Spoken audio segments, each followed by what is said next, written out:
Welcome everyone to the 2021 experts meeting for building network on maritime living heritage. I am Minji Kim, program specialist at the International Information and Networking Center for Intangible Cultural Heritage in the Asia Pacific region under the auspices of UNESCO, ICCAP. Working within the framework of the 2003 Convention for the Safeguarding of the Intangible Cultural Heritage, ICCAP has been holding the experts meeting on maritime ICH since 2018. This year, we are co-hosting with the Pacific community. This year's theme is Coastal Communities in the Asia Pacific and their traditional food system. We will look into various cases dividing two sessions, which are eco-cultural approach and socio-cultural approach.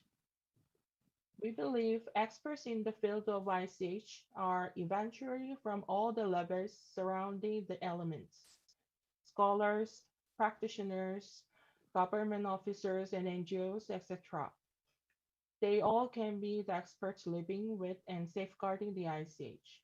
Therefore, this experts meeting is distinguished for all levels of stakeholders are gathered.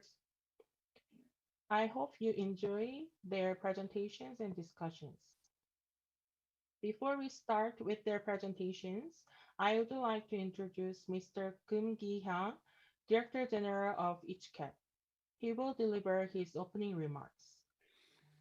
Mm, Thank you. Thank you, Minji, for inviting me. Good morning, good afternoon, friends, ladies and gentlemen. I'm very happy to see you, even though through the virtual space, but I hope next year or the coming year, we'll meet in person in some place in Korea or PG, any place is okay. And then I'm very happy to see the familiar face, the Professor Park Sang-mi, and also thank you for the director Mai Jiang for organizing this conference, and Eric from Philippines, and then Professor Lako, nice to see you, and then Mr. Chang Song from China, nice to see you, and then one gentleman from Bangladesh, Mr. Islam, and Madam Magat. Are you from Philippines? Am I right? Okay. Anyway, today we can see each other, even though we have a very different country background. So today's meeting, 2021 expert meeting for building network on maritime heritage is very nice.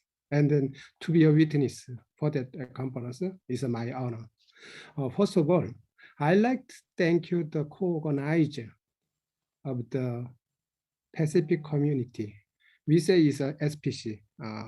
Recently, we have many cooperation with the SPC, so I really extend my warm greetings to our moderator and presenter for these meetings. As you know, maritime ICH is a living heritage created in communication between humanity, the ocean, and then rich cultural resource of the environment. Is a kind of a combination of many kind of things.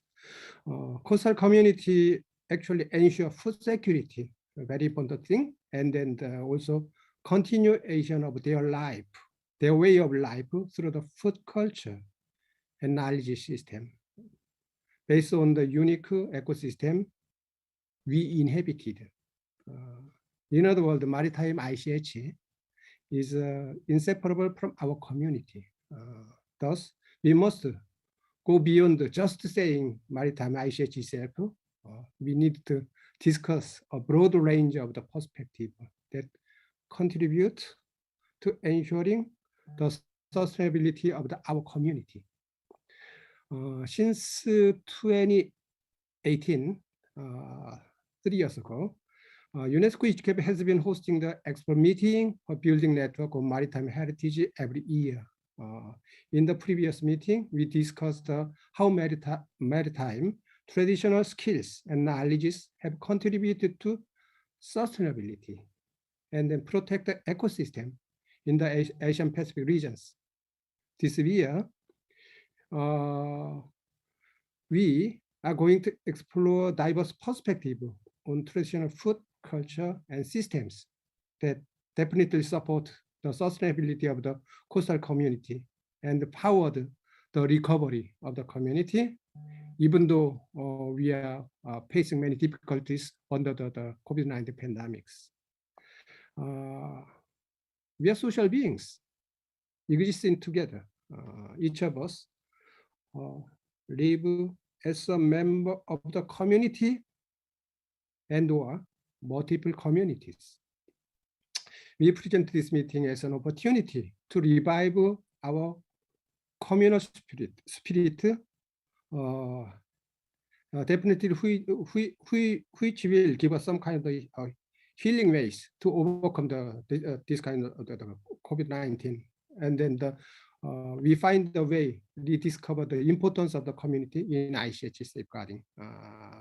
Look forward to participating in meaningful conversation with expert scholars and presenters from 8 countries, many countries in Asian Pacific region today.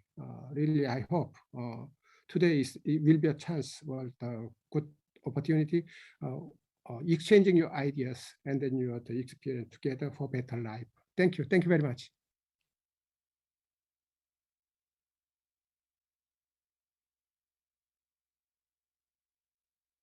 Minji, unmute. Right. Thank you, Director General, for your warm welcoming. Next, Ms. Nisha, the Director of the UNESCO APIA Office, will deliver her congratulatory remarks. She is delivering her remarks in the video message.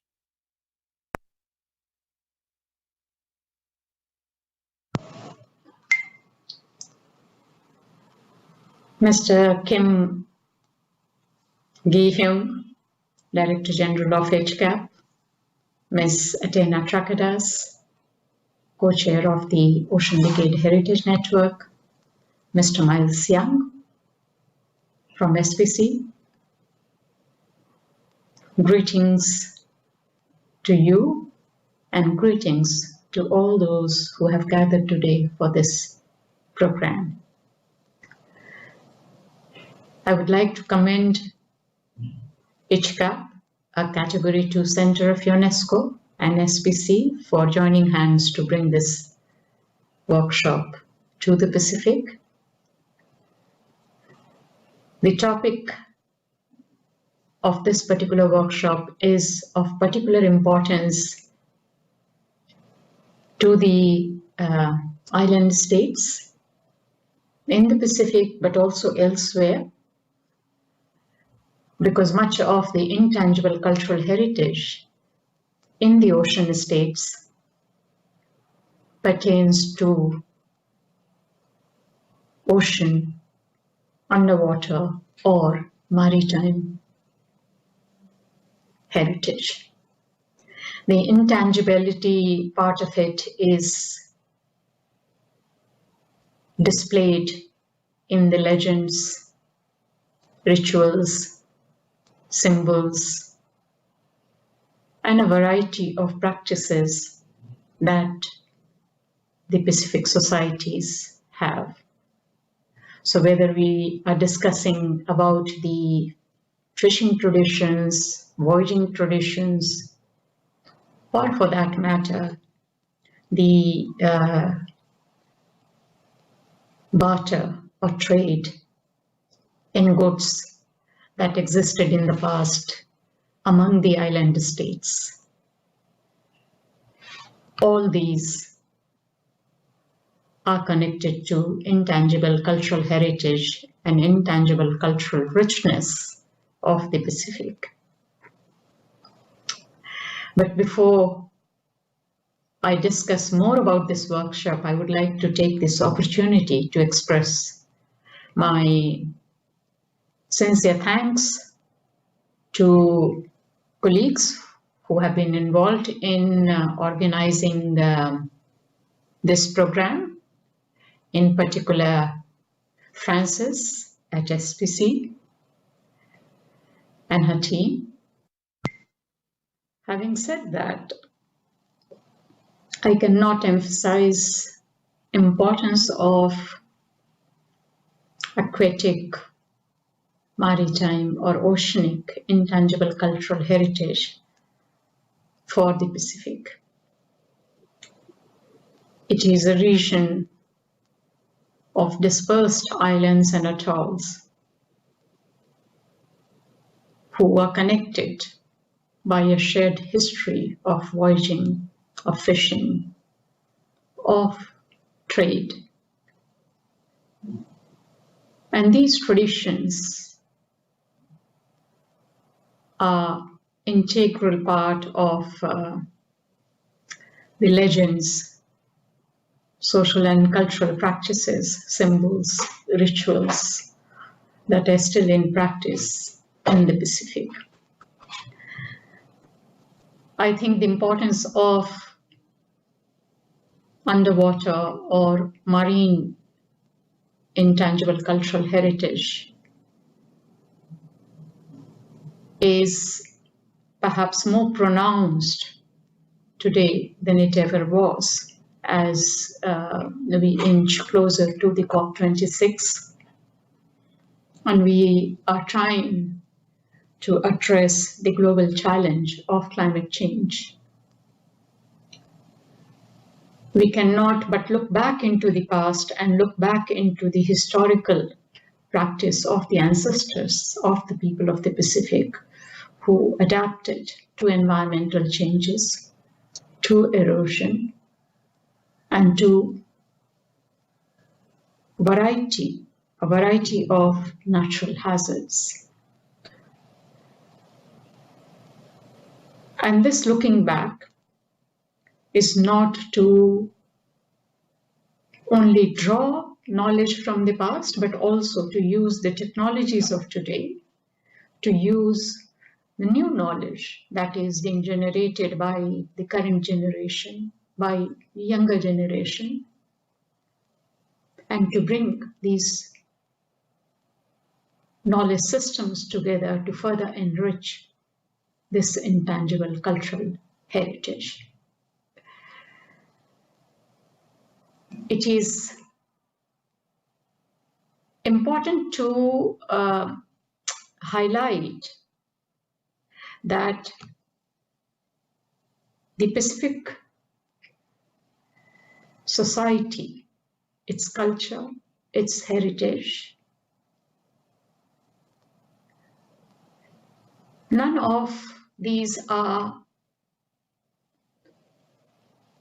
disjointed or separate from one another. There is a strong interdependency between what is called culture, what is constructed as heritage, and these interdependencies are captured in intangible cultural heritage of the Pacific. I would like to conclude by wishing everyone a very fruitful day of discussion, and I'm sure you will have interesting and beneficial thoughts to share with one another, and also experiences to share between regions as you look into some of the examples from Korea, India, and other parts of the world. And I'm sure that the colleagues from these parts of the world would have a lot to take away with them from the Pacific. So wishing you a very pleasant time having these discussions, and I again congratulate ICHCAP and SPC for organizing this event.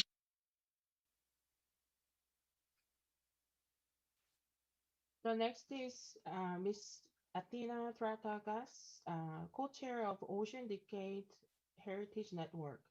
The UN Decade of Ocean Science just began this year. She sent her remarks pre-recorded video as well.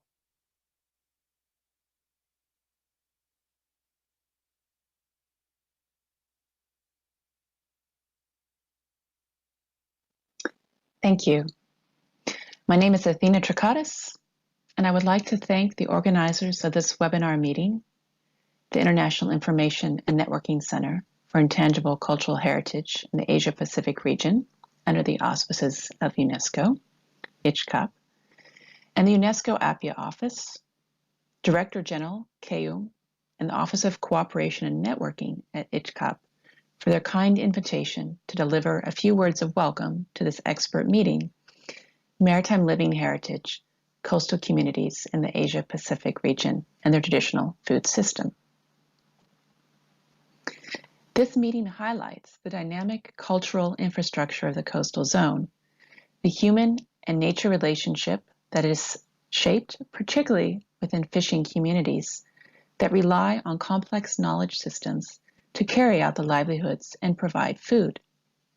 As such, this meeting continues the important themes promoted by ICHCAP in working with communities and scholars to safeguard maritime tangible cultural heritage.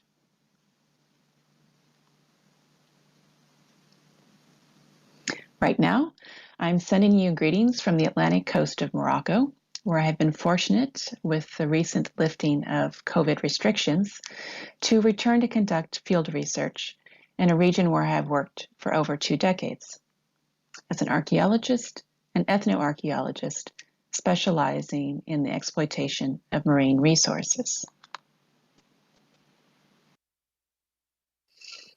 Fishing practices here are a combination of industrial trawler fleets, particularly for the sardine fisheries based in large commercial ports, combined with small-scale artisanal fisheries that occupy the liminal spaces of the coastline, carried out by fishermen who are often occupying the liminal spaces of society. It is these small coastal fisheries that I focus on in relation to their significance to maritime cultural heritage.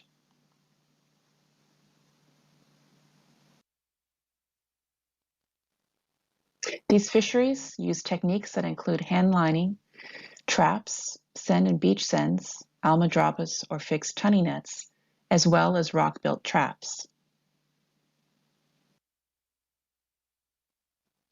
These are traditional methods that are all based on a deep knowledge of fish behavior and the Atlantic region's large tidal ranges.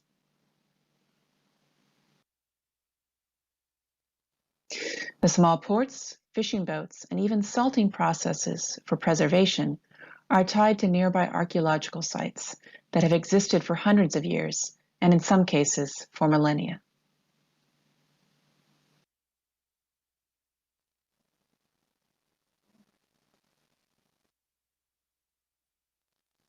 As researchers who focus on similar coastal communities in the Asia-Pacific region, you are well aware that it's these more traditional, smaller scale strategies to procure food from marine resources that are so critical to meeting the targets for the UN's Sustainable Development Goal 14.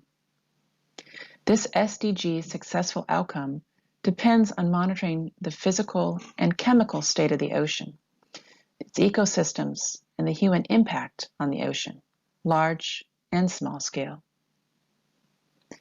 With the launch of the UN Decade for Ocean Science and Sustainable Development 2021 to 2030, the UN has acknowledged that ocean science is broad. It encompasses natural and social science disciplines, local and indigenous knowledge. The Decade of Ocean Science, tied to SDG 14, aims to create a paradigm shift in the generation of qualitative and quantitative ocean knowledge, including data-poor regions such as coastal areas where much of the human interaction with the ocean is concentrated.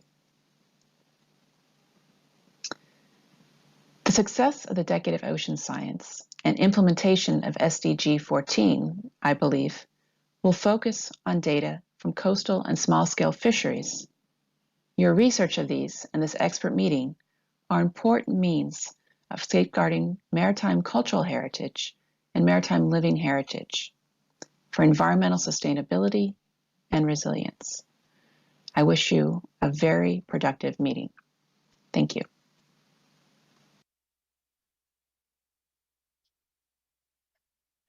Next, I'm going to introduce Mr. Miles Young, Director of the Human Rights and Social Development Division at the Pacific Community, SPC. The SPC is our co-host and an international development organization governed by the members of the Pacific Island countries and territories. He will deliver the message of safeguarding maritime ICH in the Pacific and the importance of collaboration towards safeguarding ICH. Please welcome him.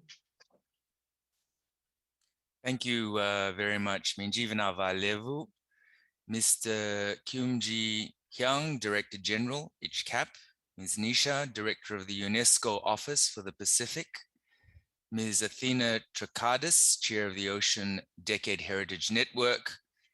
Mr. Yonmo Park, Director of the Office of Cooperation and Networking, ICHCAP. Our moderators today, Dr. Sangmi Bak and Dr. Eric Babar Zerudo. Esteemed speakers from the Asia Pacific region, ladies and gentlemen. First of all, let me just say Bulvinaka and warm greetings from the Pacific community in Suva, Fiji. It's indeed an honor, pleasure, and a privilege for me on behalf of the Pacific community, SBC, and its Director General, Dr. Stuart Minchin, to share some key messages from the Pacific on this occasion of the 2021 expert meeting for building network on maritime ICH and webinar series titled Maritime Living Heritage, Coastal Communities in the Asia Pacific Region and Their Traditional Food Systems. Let me start by saying Vinaka Levu, or a big thank you to ICHCAP and UNESCO for the opportunity to co-host this important experts meeting. It's been a great pleasure to be able to work with you both.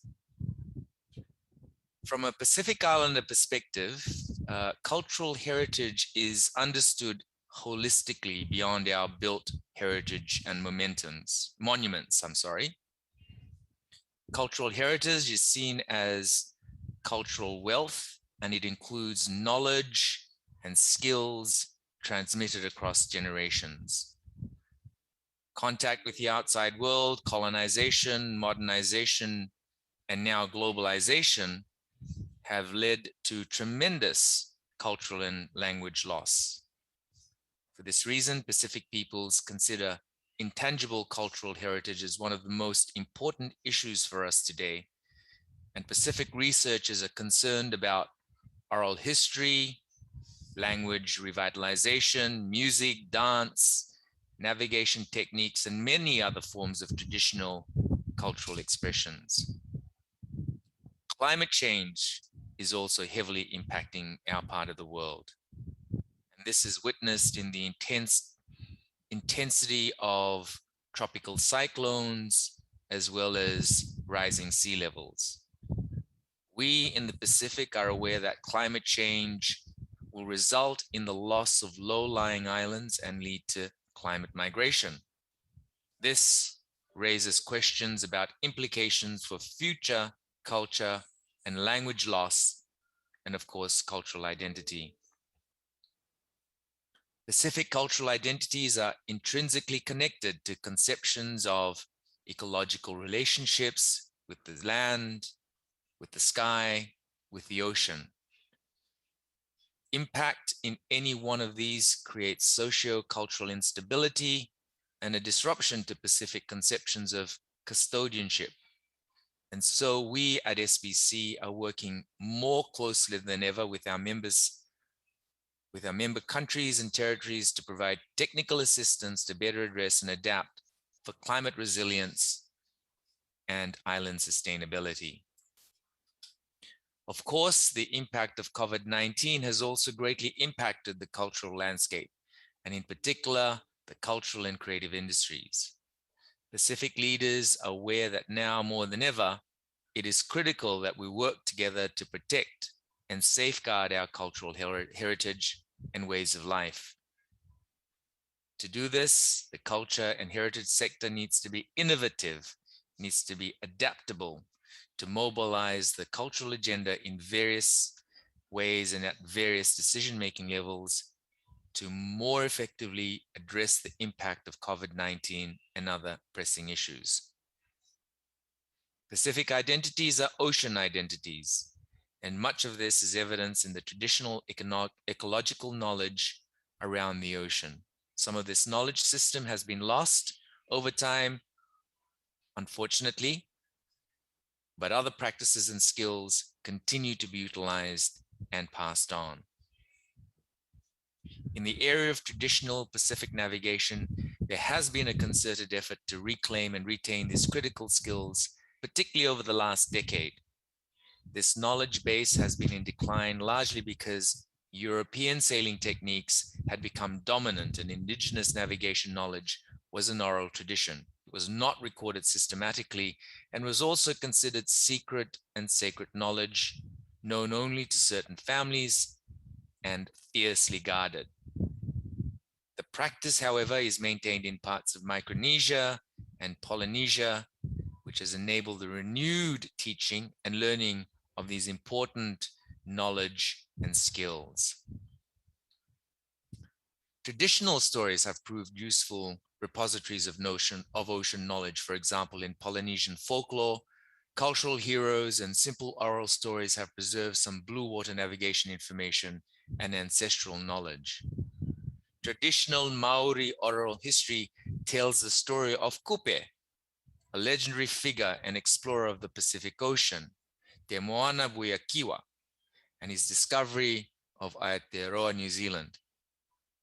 This is but one example of how Aruruao were memory aids that contained encoded instructions for reaching a specific destination.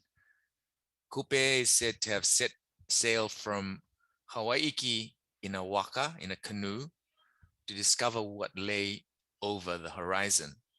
Hawaii is the ancestral home of Maori and is thought to be in the East Polynesian Islands.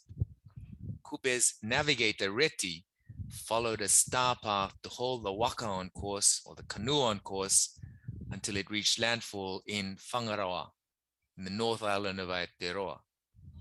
These are several versions of the legend of Kupe. Pacific voyages were highly developed in navigation skills and systems that involved observation of the stars, the memorization of entire sky charts and ocean currents. The traditional lashings or the lava practice in Tonga is also said to have been a memory aid for navigators as well. Likewise, the Polynesian and Micronesian star compasses and the Marshallese stick charts provide insights into the traditional practice of navigation through reading the skies and ocean currents. Throughout the Pacific, navigators taught young men the closely guarded secrets and skills acquired over generations. In recognizing the importance of traditional knowledge, several Pacific states and territories have and are developing programs at the national, provincial, and grassroots or community levels on the transmission and safeguarding of this and other aspects of ICH. Across our region, food is another critical aspect of Pacific cultural heritage and cultural identity, which play a large part of traditional ceremonies or celebrations used to cater for the masses and as a display of power, prestige, and community. There is a rich repository of ICH related to traditional ecological knowledge of reading seasonal changes on land and sea. Land-based seasonal changes and the fruiting of certain plants correlates to ocean marine life seasons of spawning and breeding. Various practices relating to seasonal fishing remain an important part of the cultural landscape. One such example is the biannual seasonal harvesting of the Palolo viridis, or the Palolo worm, known as Palolo in Samoa and Balolo in Fiji, which continues to this very day. Balolo or Balolo harvesting is practiced in Samoa, Tonga, Fiji, the Solomon Islands, and Vanuatu. Reference to this practice is found in both traditional stories and in the indigenous calendar, where moon cycles were used to predict the precise timing of the Balolo rising. Cultural practices of restricted fishing grounds or marine protected areas were common in the Pacific. In Fiji, these are known as tambu sites, and another example of sustainable indigenous practices. While these restrictions are often correlated to cultural events such as the death of a high chief, they also serve to allow the marine ecosystem an opportunity to regenerate, regrow. Today, this practice is proving to be an important conservation mechanism and a reminder of the resiliency of indigenous communities. Pacific indigenous peoples have been reading land and ocean-based signs for generations and have had the ability to read the indicators for natural disasters such as droughts, cyclones, and tsunamis. This has enabled our peoples to thrive in their vulnerable island contexts in the middle of the Blue Pacific. The Pacific Community, or SPC, is a member of the Council of Regional Organizations in the Pacific, or to use the acronym CROP, and we are the principal scientific and technical organization in the region, proudly supporting development in this part of the world since 1947. We are an intergovernmental development organization owned and governed by our 22 Pacific Island countries and territory members and 4 metropolitan members. Our unique organization covers more than 20 sectors. We work in knowledge and innovation in such areas such as fisheries, public health, geosciences, the conservation of plant genetic resources, and my division, the Human Rights and Social Development Division, the cultural sector or the cultural program comes under my division. The vision of Human Rights and Social Development is for just, equitable, and resilient Pacific societies, and it aims to achieve this by advancing human rights, gender equality, social inclusion for all Pacific people, grounded in cultural values and principles. And in this regard, the Pacific community works closely with our members and development partners in developing a regional framework or regional frameworks that can be used by our members to address cultural and heritage at the national level. The 2003 ICH Convention recognizes that culture is dynamic and that time impacts the continuity of intangible cultural heritage. At the regional level, SPC is working closely with our members in developing strategies to safeguard our cultural heritage. SPC is the custodian of the regional culture strategy, a regional policy framework mandated by the Pacific Plan in 2004. The PRCS is the culmination of decades of collaboration across the Pacific. The strategy is aimed at moving the region in setting standards and aspirations for Pacific values regionally and nationally. The strategy acknowledges and celebrates the rich, varied, and diverse cultural repertoire of our part of the world. Of course, Pacific peoples are not a monolithic group. We differ culturally and in many other ways. However, through regional efforts, such as through the Culture for Development program at SBC, they are able to safeguard and promote their cultures through a range of measures which are outlined in the regional culture strategy I just mentioned. The ICH Convention and the capacity that Category 2 centers such as ICHCAP have in providing technical training and spaces in which experts from across the Asia-Pacific region can meet virtually and share best practices is an area that we look forward to continuing to dialogue and explore.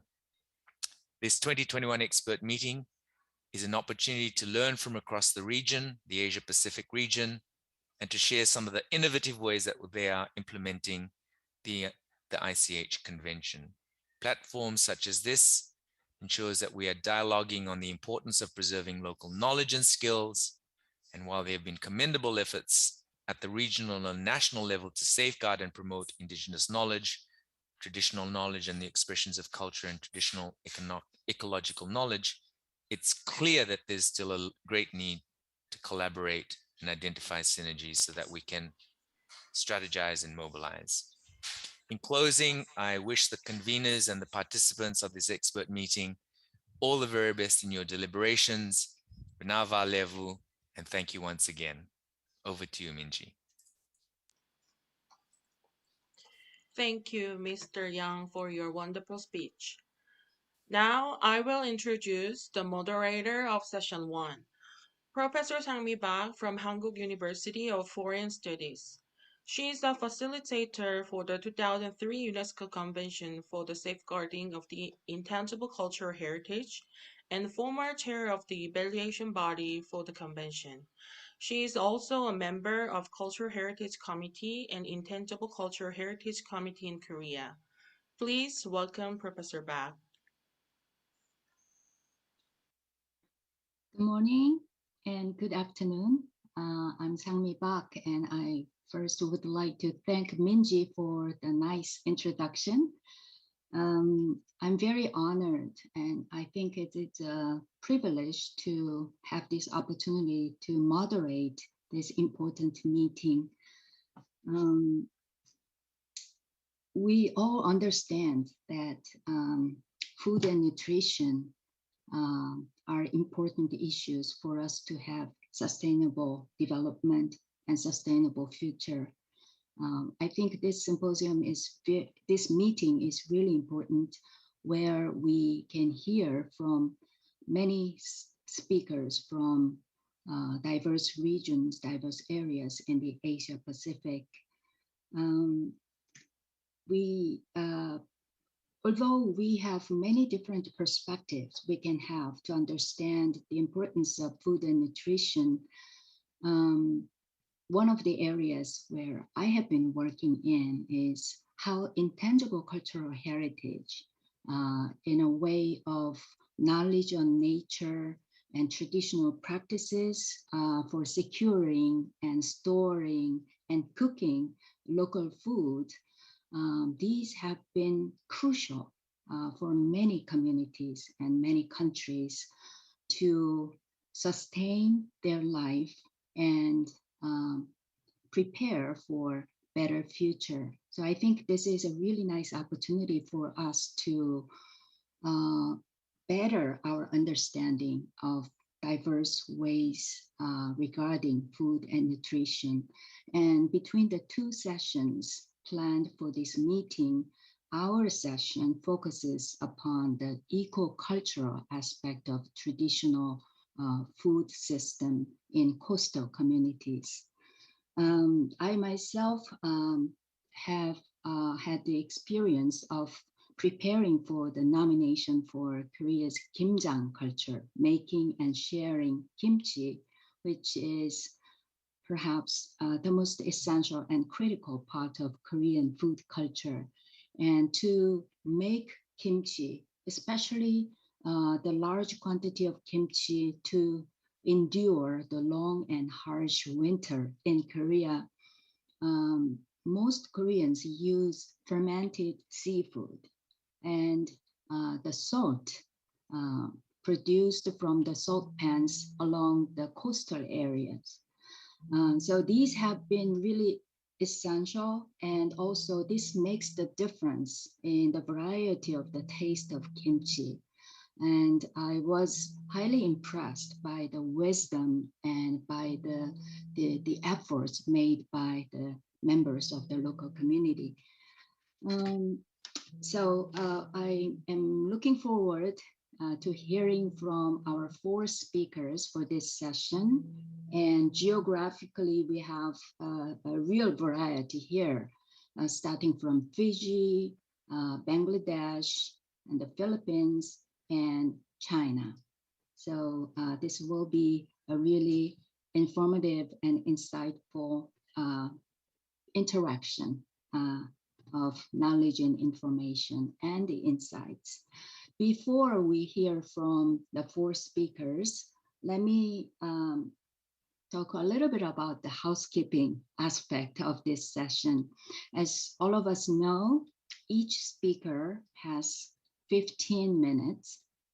And it's in this kind of context, it is very important to stick to the time limit. And over the month of or years of COVID area, there's no polite way of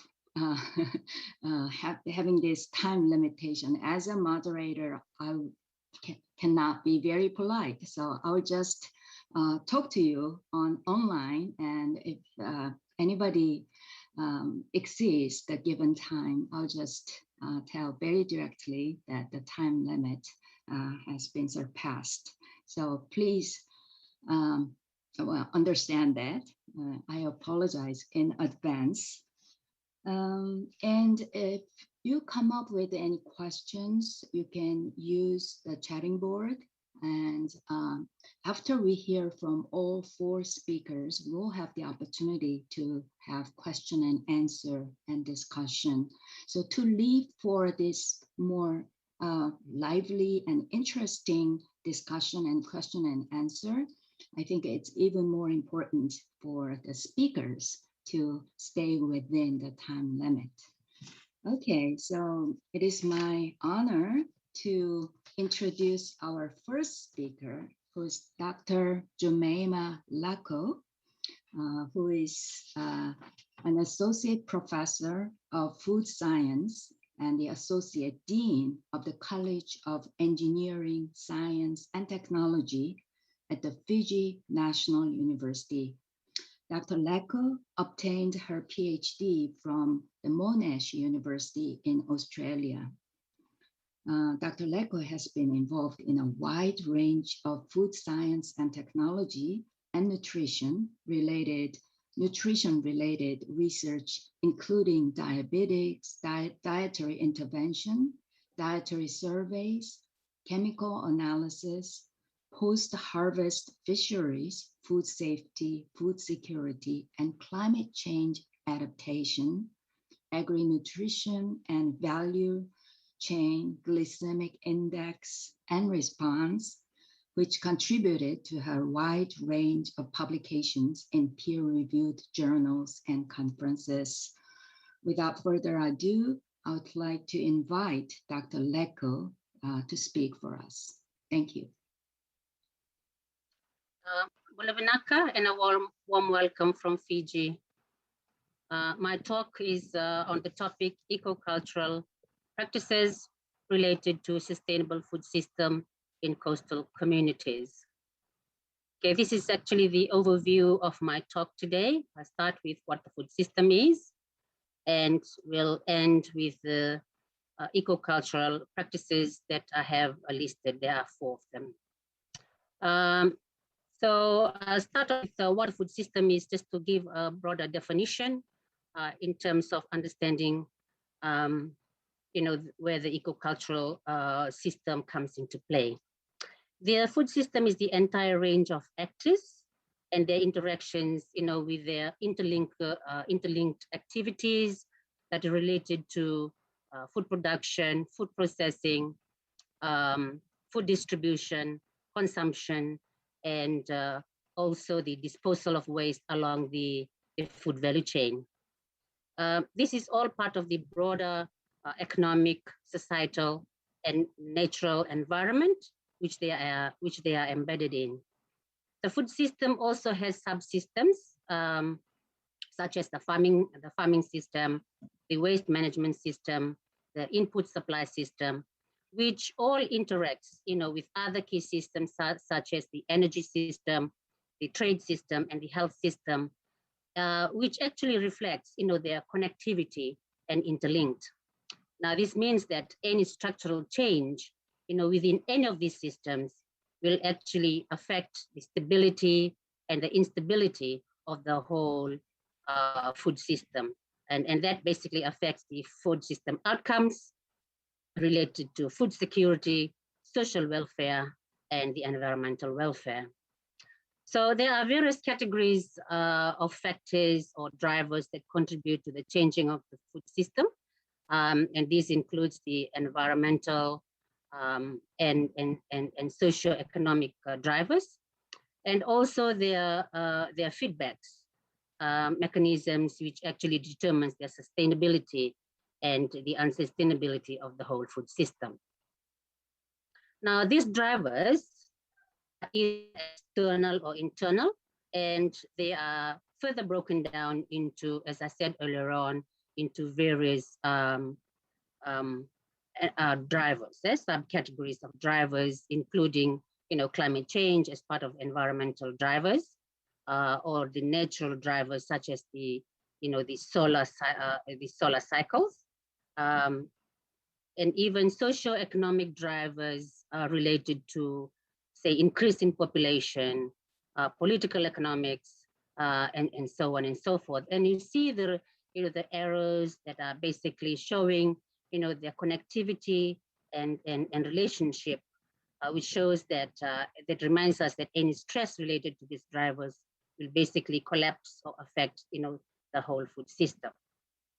Now, we all know that unsustainability of the food system is unfavorable, which ultimately contributes to food and nutrition insecurity and ultimately poor health of individuals and the population in general.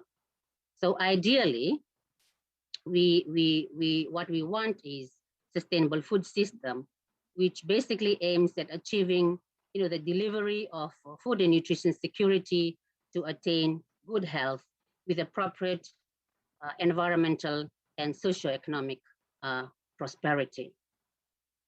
So in general, the Fiji's food system appear to be quite fragile. And this is actually due to various challenges and impacts related to climate change and natural disaster. We also have high food import dependency with minimal food export earnings. And that has actually affected, the high prevalence of non-communicable diseases. So in terms of the food system, Fiji has both traditional food system and also the modern food system. The rural communities basically survive through this traditional subsistence and sometimes also the semi-subsistence production and harvest, where there's a focus on multi-cropping, is basically promoted. This traditional system had sustained, this local food supply system, their diets and their livelihood, for mostly the rural families. And I think in Fiji in general, this has become the backbone of our agricultural sector. However, over the years, we have seen, that there's a decline in the agricultural production, and this may be due to other reasons such as the rural-urban migration, which is quite common. And that has affected the food system because it has left very few people to live in rural communities to farm, those land. And so there comes in, lots of food imports, and also in terms of the modern food system where there is focus on monocropping, having high yield, basically to meet the market-driven pressure. And that actually puts a lot of pressure, on the environment, resulting in the high demand in the use of fertilizer and chemicals that now have, affected and harmed the environment and our land. And that appears to be, very unsustainable agricultural system. Yeah, and so the system is a bit complex, particularly the modern food system is a bit of demand today. But in general, we are trying to look at a food system that is sustainable, and we are basically looking at our traditional food system as more sustainable than the modern food system that actually helps conserve, our environment. So this particular slide basically shows the differences between the traditional food system and the modern food system, which encourages, as you can see, traditional food system encourages, the conservation of our land, and our environment, and also shows our resilience, to some of these challenges that we are facing today. So apart from the, apart from the high import dependency, that's plaguing our region and our nation with high prevalence of NCDs and micronutrient deficiencies, other major challenges in our food system also includes, its geographical remoteness with limited arable land in the Pacific, including Fiji, that are, and these are constantly faced, with natural disaster and climate change. We also do have limited processing capacities and technologies with limited storage capacities that actually increases food losses across the supply chain. This has to be improved, through the use of the modern system. And we also know that this COVID-19 has also further aggravated the food system by impacting the sources of revenue from the tourism industry, our labor market, and the international trade. Through the wisdom, of our ancestors, they have kept, our tradition and our culture. And today I would like to identify 4 major eco-cultural practices that is still in use today, particularly in rural communities. And I think some of this has already been mentioned by our SPC speaker. Okay, so the first one is the traditional lunar calendar that is associated with the seasonal and ecological changes of the environment. This lunar calendar is associated, as I said, with natural seasonality of resources on land and also in the ocean. And this informs us on the ecological changes of the environment, meaning that every crop has a season. There's a time to grow and there's a time to harvest. Not all crops grow and are harvested at the same time. Specific crops are harvested on different seasons, which provides natural rotation of crops, and that also is a form of conservation. While certain crops in seasons are harvested, other crops are planted and are left to grow. So this concept reduces the overuse and the overharvest of one resource, while also allows recovery and healing processes of other resources and its environment. So people basically use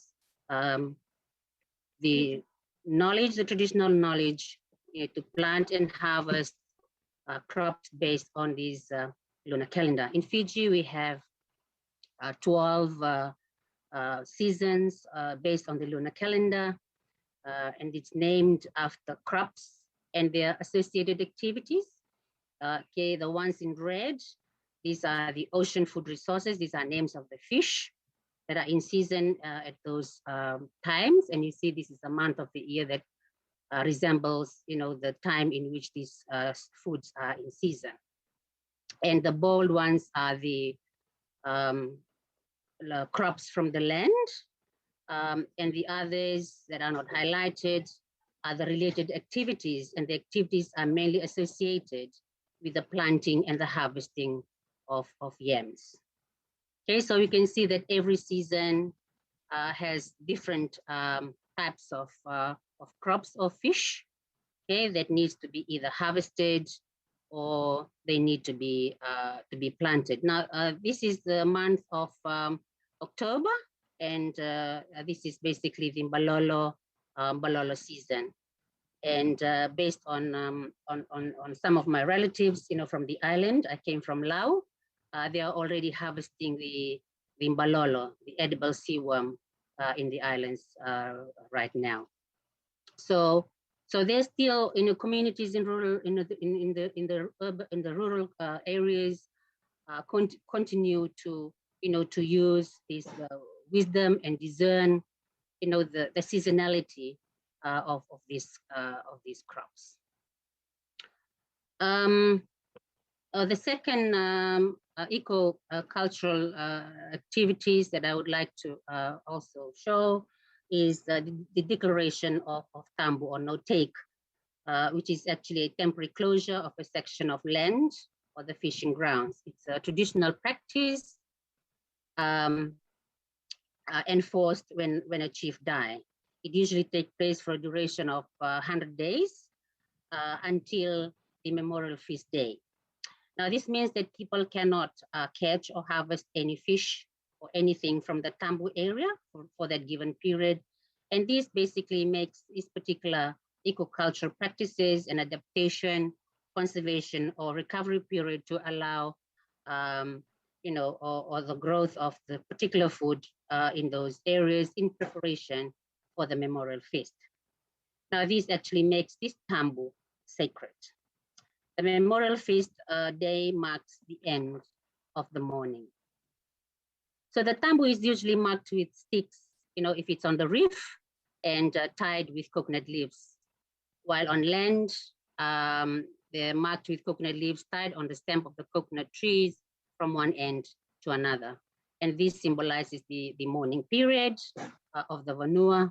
And also it prepares, for the food resources for that memorial feast, after which the vanua will end their mourning.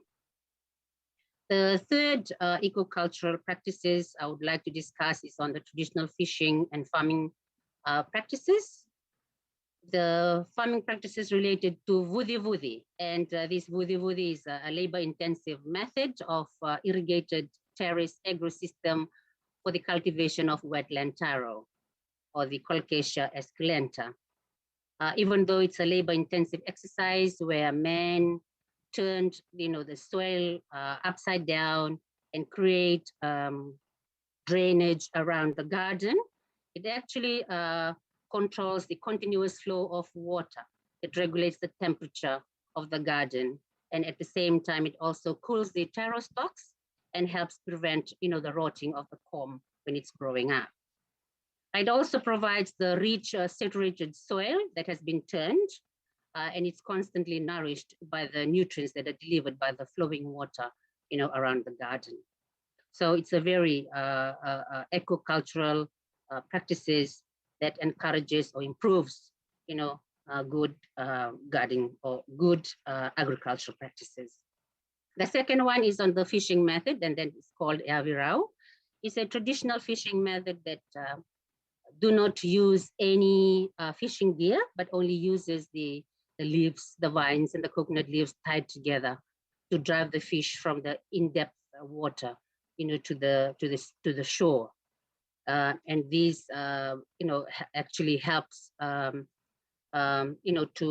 helps the people or the community to actually catch fish without harming the fish. Okay, so people are positioned along the tied vines, and the coconut leaves are to keep it in place, and they can actually, move in a horseshoe shape where the opening is facing the shore, and they move forward with the command of the chief of the representative. So the caught for that particular day is actually shared among all the communities. So these traditional methods of farming of the vudi-vudi contributes to good environmental practices, and Yavirao only catches big fish without the use of any fishing gear to harm the fish. Okay, so this needs to be promoted and regularly.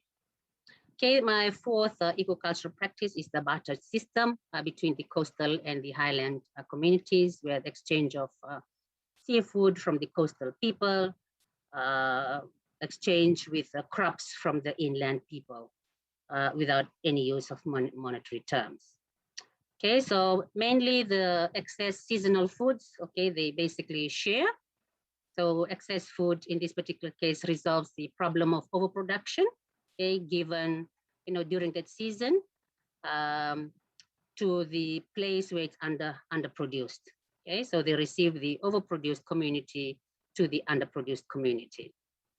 Okay, so overproduction from the inland is shared with the underproduced product from the coastal community, and so on. So this is another eco-cultural practices, which again needs to be practiced. This is also one way of strengthening the kinship relationship within communities. So in conclusion, I would say that the application of traditional lunar calendar, the wisdom of our ancestors combined with this eco-cultural practices, with the barter system, the introduction of tambo, and the use of these traditional farming methods and fishing methods of vudi and yavirau, are favorable adaptation techniques in the preservation, recovery, and conservation of our environment. And this contributes to, more breeding, increased breeding, and the growth of these various species and resources, which actually provides the enabling factor, for sustainability of our food system. These are the references, and thank you for listening. Thank you very much, Professor Lako, for very informative and insightful lecture talk on the food system in Fiji. In this case, I think among the many things, I once again realized that traditional knowledge on nature, such as using lunar calendar in agricultural production, is the wisdom that humanities have been utilizing in food production, and also socio-cultural factors are closely linked with this farming and fishing practices. So they are both very interesting and quite impressive that you introduced. So having heard about Fiji, the food system in Fiji, our next speaker will be speaking on the food system in Bangladesh, especially the traditional seafood consumption and management in Bangladesh. And our second speaker is Mr. Tuhido Islam. Mr. Islam has completed his post-graduation from the Department of Anthropology, University of Dhaka in Bangladesh. Over the last 5 years, Mr. Islam has worked on visual documentation of various intangible cultural heritage elements in the territory of Bangladesh. And they include the art of Jamdani weaving and the lost craft of Shanka. He was awarded in the 2019 Asia Pacific Youth ICH Storytelling Contest for the visual documentation of the traditional art of rickshaw painting in Bangladesh. Tuhido Islam, Mr. Islam is currently working as a research fellow on an ICH project at Bangladesh Civil Service Academy. I would like to invite Mr. Islam to speak. Thank you.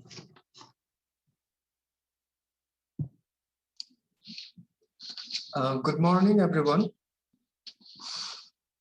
This presentation is basically going to discuss the general scenario of traditional food production and management in the coastal zone of Bangladesh. It will emphasize on the ecosystems in the coastal zone of the country and the traditional food production methods, as well as some challenges and variables that are impacting the traditional food production consumption methods and food security of the region. We shall see how the coastal communities are adapting to these situations. And finally, we shall draw some suggestions and recommendations in the light of sustainable development goals.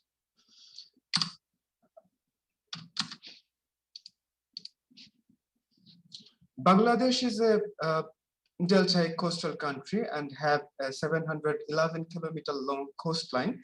It has a vast network of river system draining the vast flow of Ganges, Brahmaputra, Meghna river system. The coastline of the country is broadly divided into 3 regions: the Pacific type deltaic eastern region, the deltaic central region, and the Atlantic type deltaic western region. The coastal zone covers 32% of the country, and more than 37 million people from different ethnic groups and communities live here. There are basically 5 broad types of ecosystems in Bangladesh that are coastal and marine ecosystems, inland freshwater ecosystem, terrestrial forest ecosystem, hilly ecosystems, and man-made homestead ecosystem. The coastal and marine ecosystem of Bangladesh is a part of the Bay of Bengal large marine ecosystem, which is one of the world's 64 large marine ecosystems.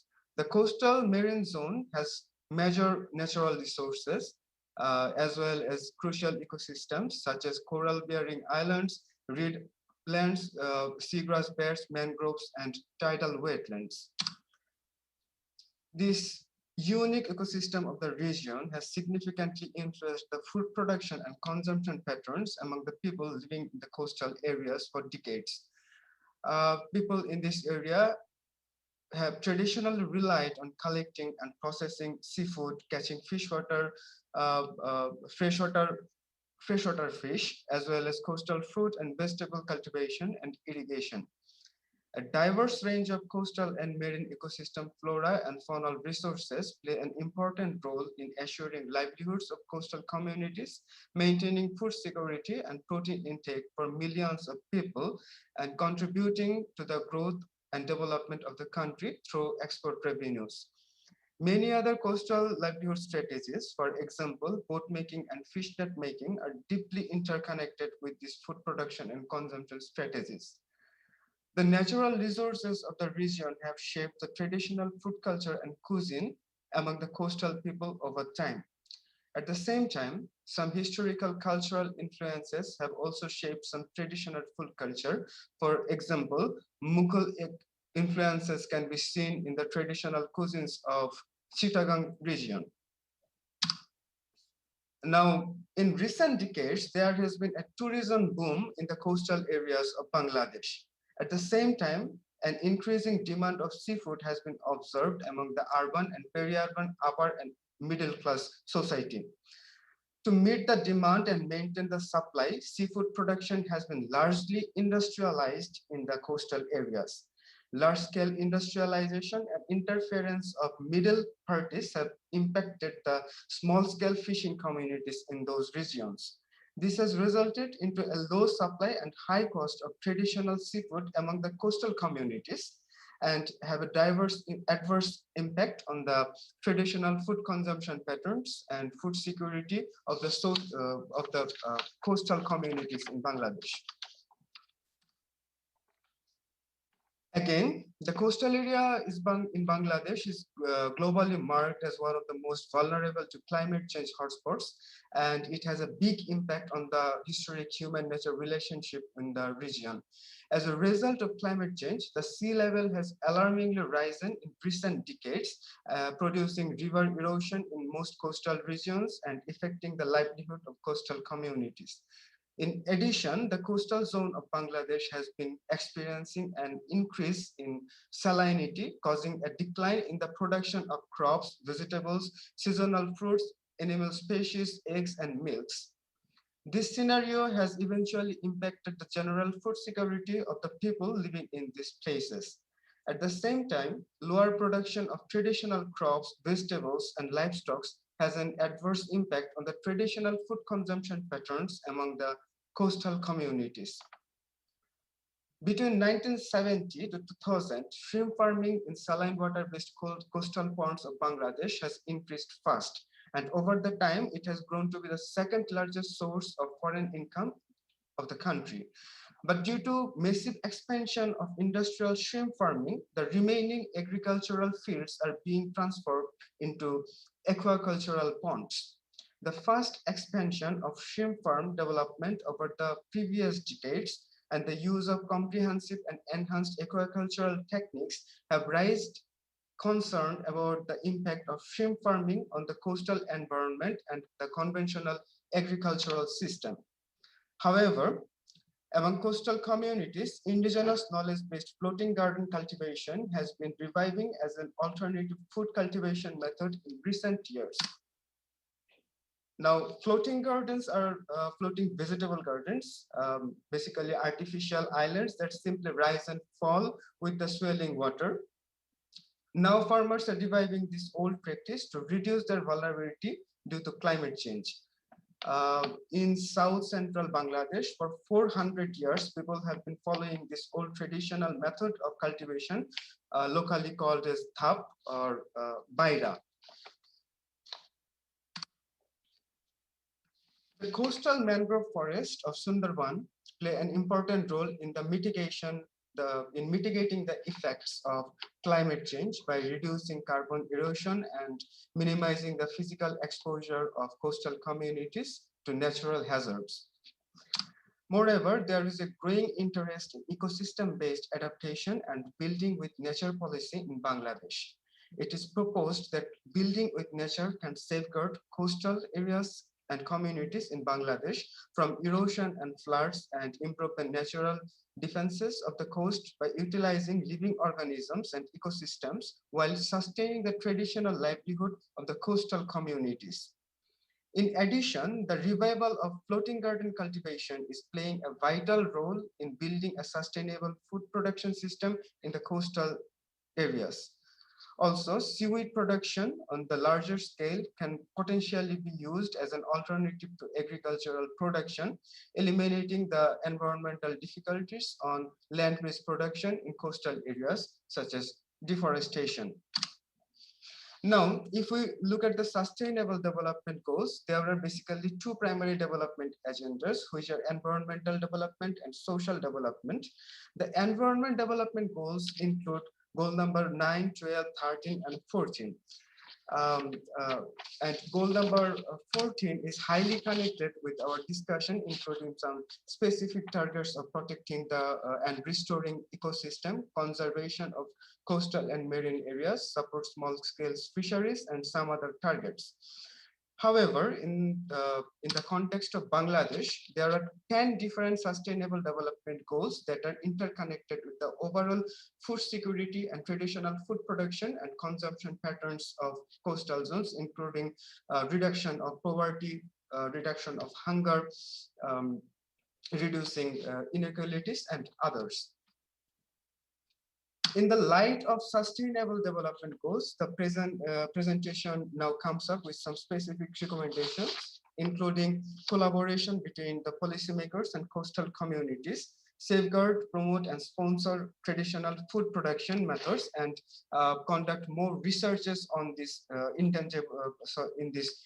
indigenous knowledge-based traditional methods, promoting the traditional coastal cuisines, eco-engineering built with nature, where the implication of natural resources to boost and protect the ecology of the coastal lands. And sustainable blue economy for root level farmers and fishermen are necessary to reduce the industrial supremacy and promote the local communities of the coastal areas. And alternative ocean farming, producing sea crops and creating healthy ecosystems is essential in the light of SDG goals. So that's all. Thank you everyone for listening. Thank you very much, Mr. Islam. Especially talking about the recent changes that are happening to the traditional food system in Bangladesh, also relating your topic with the sustainable development goals. We can see all the evidence that climate change and globalization affect the members of the community in their way to consume the food and producing the food. And no, not one of us are free from these impacts. Our next speaker is we'll be talking about the case from the Philippines. Ms. Lalaine Neget has taught at art appreciation and philosophy courses for more than 15 years in various colleges and universities in Metro Manila, the Philippines. Ms. Neget is a teacher by profession, and she was a historical researcher at the National Historical Commission of the Philippines, and engaged in museum work experience at Museo Maritime of the Asian Institute of Maritime Studies. She worked as museum researcher, where she is currently working. She's presently the program coordinator of the Bachelor of Performing Arts and its related certificate course offerings under School of Heritage Education. Now I'd like to invite Ms. Megat to talk about traditional fishing skills and communities' food culture in Lingayen, Pangasinan, in the Philippines. Please.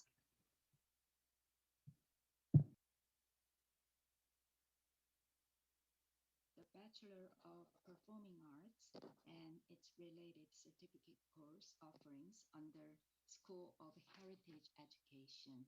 Now I'd like to invite Ms. Megat to Good talk morning. I hope I about can be heard traditional clearly. fishing Thank you skills for and the communities' invitation. food I culture myself in have hailed Lingayen, from Lingayen, Pangasinan, in Pangasinan. the And so Philippines. I'll be talking about the traditional fishing skills, which we call kalukor in our dialect. And we'll also be talking about the community's food culture. So it's a gulf near our area. So moving on to the next slide. Ayan. So objectives for today would be to discuss kalukor fishing skills, which we also call as a beach scene. I'll be also showing you varieties, processes, and products of the fish trade.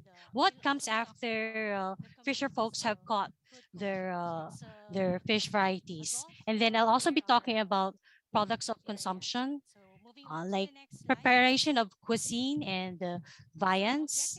And lastly, I'll also be talking about the safeguard measures to safeguard this tradition of fishing skills and also the food culture. Yeah. So Lingayen is situated here in our map, and then I like to show you this portion wherein the Lingayen is in this sector 2 as a geographical division of the Gulf. In here, you'd find soft bottom sand, and also it would be best to have the Kalukor or uh, beach scene because it's uh, it's muddy in terms of the nature of the sea bottom there. But when they do fishing, it's just very near.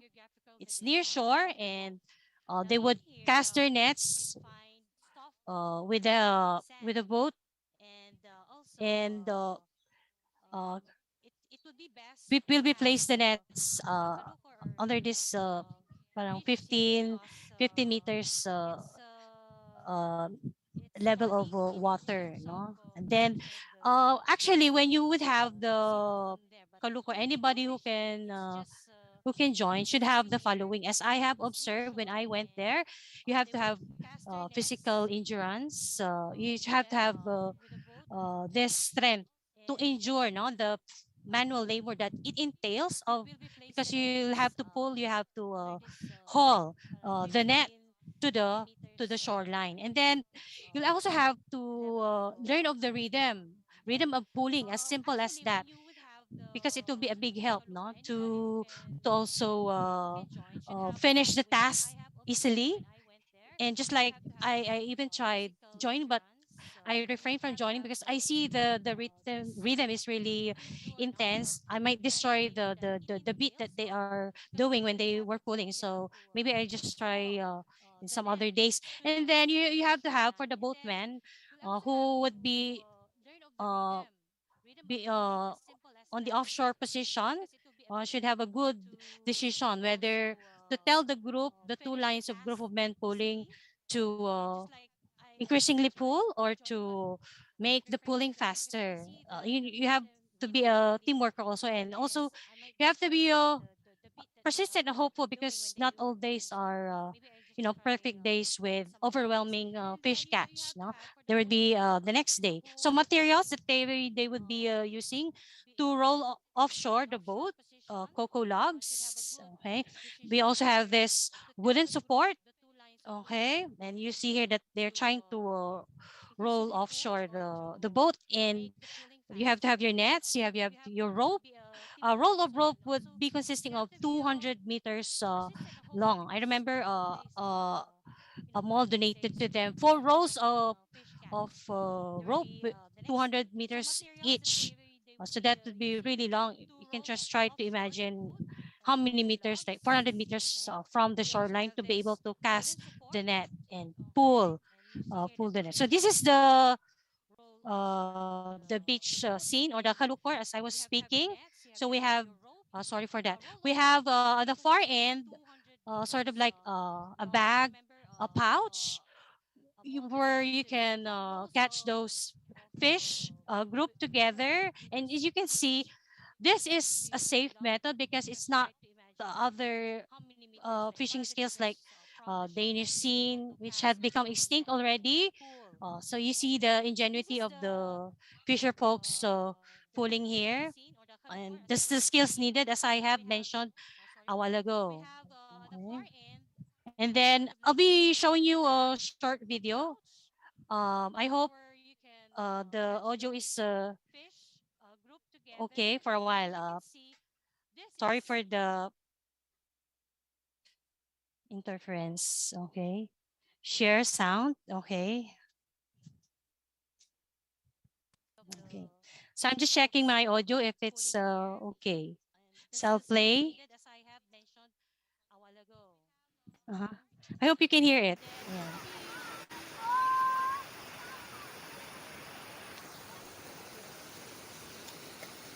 Ayan. So I'll show you another one.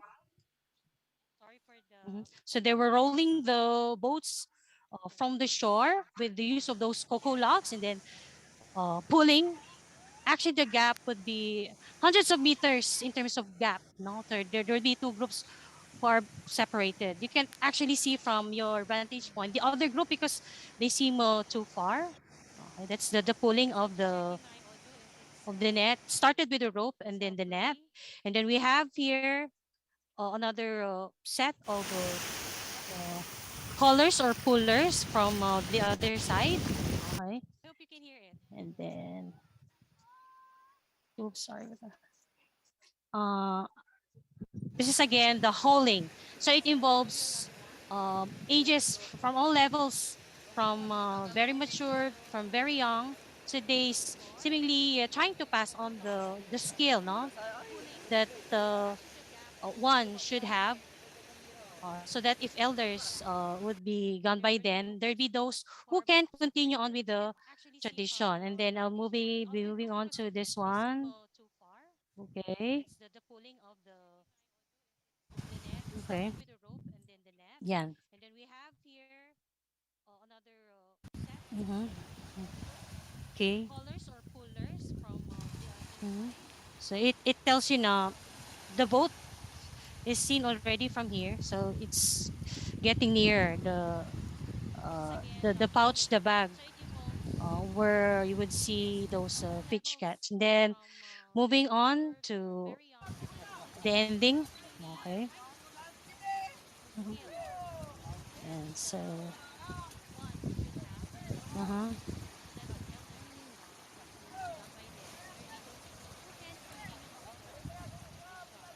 And lastly, I'll share you this one. Yeah.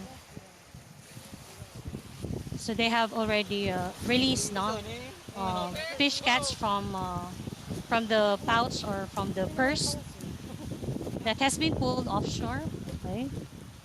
And and I'll be showing you very fast fish varieties that they have been catching. And some are being used for fishery products, and some are being used for consumption. Some are being used as to prepare your meals. But this one is actually Miss the Megan, Miss yeah Megan, they interpret may I talk yes to you? yes. I think there is some background noise Mm-hmm. from where you are. Mm-hmm. Maybe there is a sound system that's turned on. Could you turn Mm-hmm. off other sounds, please? Okay, for a while. Thank you very much. Mm-hmm. There's another sound being played for a while. Mm-hmm. Yeah, I see it now. varieties that they have been catching, and some are being used for fishery products, and some are being used for consumption. Some are being used as to prepare your meals. But this one is actually Miss the Megan? yeah. Miss Sorry. Megan? Interpret. Yes. Yeah. Sorry, I see that. I see now the problem. Okay. Yeah. Okay. Sorry for that. I now see the problem. I didn't realize. Okay. So I'll continue with my presentation. Okay. Ayan. Ayan. So this is actually the fish product that I've been talking about. They have turned the smallest shrimps from the catch to what we call as the shrimp paste or bagoong alamang, turning crab catch from the kulukor fishing to crab paste. We also have some dried fish that they prepare. We call it danggit in our place. Okay, and then we also have uh, the so-called anchovy dilis as part of the fish trade that they prepare, but these are all being prepared by enterprises nearby. The role of most of the fishermen would be just to sell their catch, and then swordfish that are made to dry, and then the tuyo, as we call it, and then smoking also as one of the processes that the fish catch has been engaging in for merchandising. And then here are some preparations, simply meals, not making use of the catch for consumption in any households. And then together with the shrimp paste or bagoong alamang, we try to savor the vines and cuisines in our place. So you can see that it has become a very part of our Miss uh, Megan? everyday Miss Megan? living. Yeah, I'm sorry to interrupt you. I feel very bad, but I think yeah. your screen is not being shared. Uh-huh. Do you think there is a technical difficulty? Uh-huh. I'll share again. Uh-huh. How about this one? No, we don't see it Mm-hmm. still. Uh-huh. Because I know that for your presentation, visual aid is important. We would like to see that.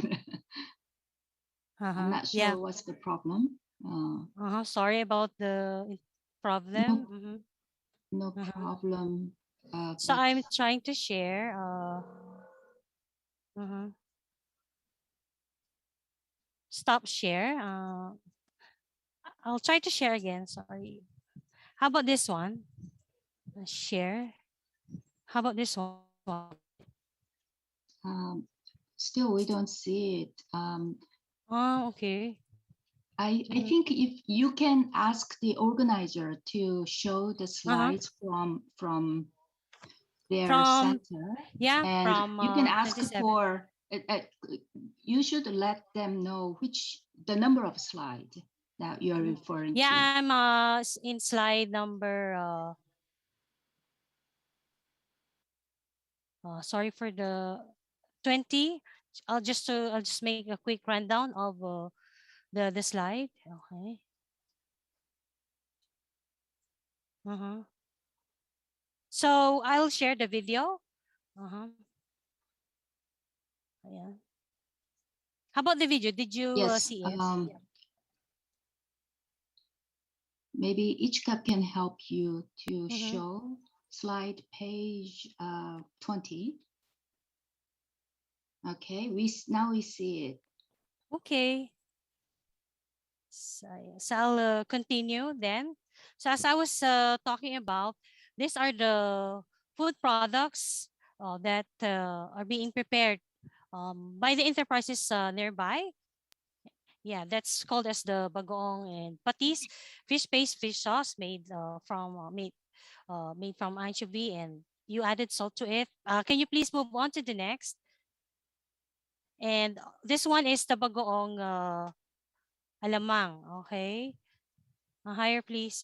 Bagoong alamang um, from the smallest shrimps that is available or being sold by the uh, fisher folks. Next, please. Ayan.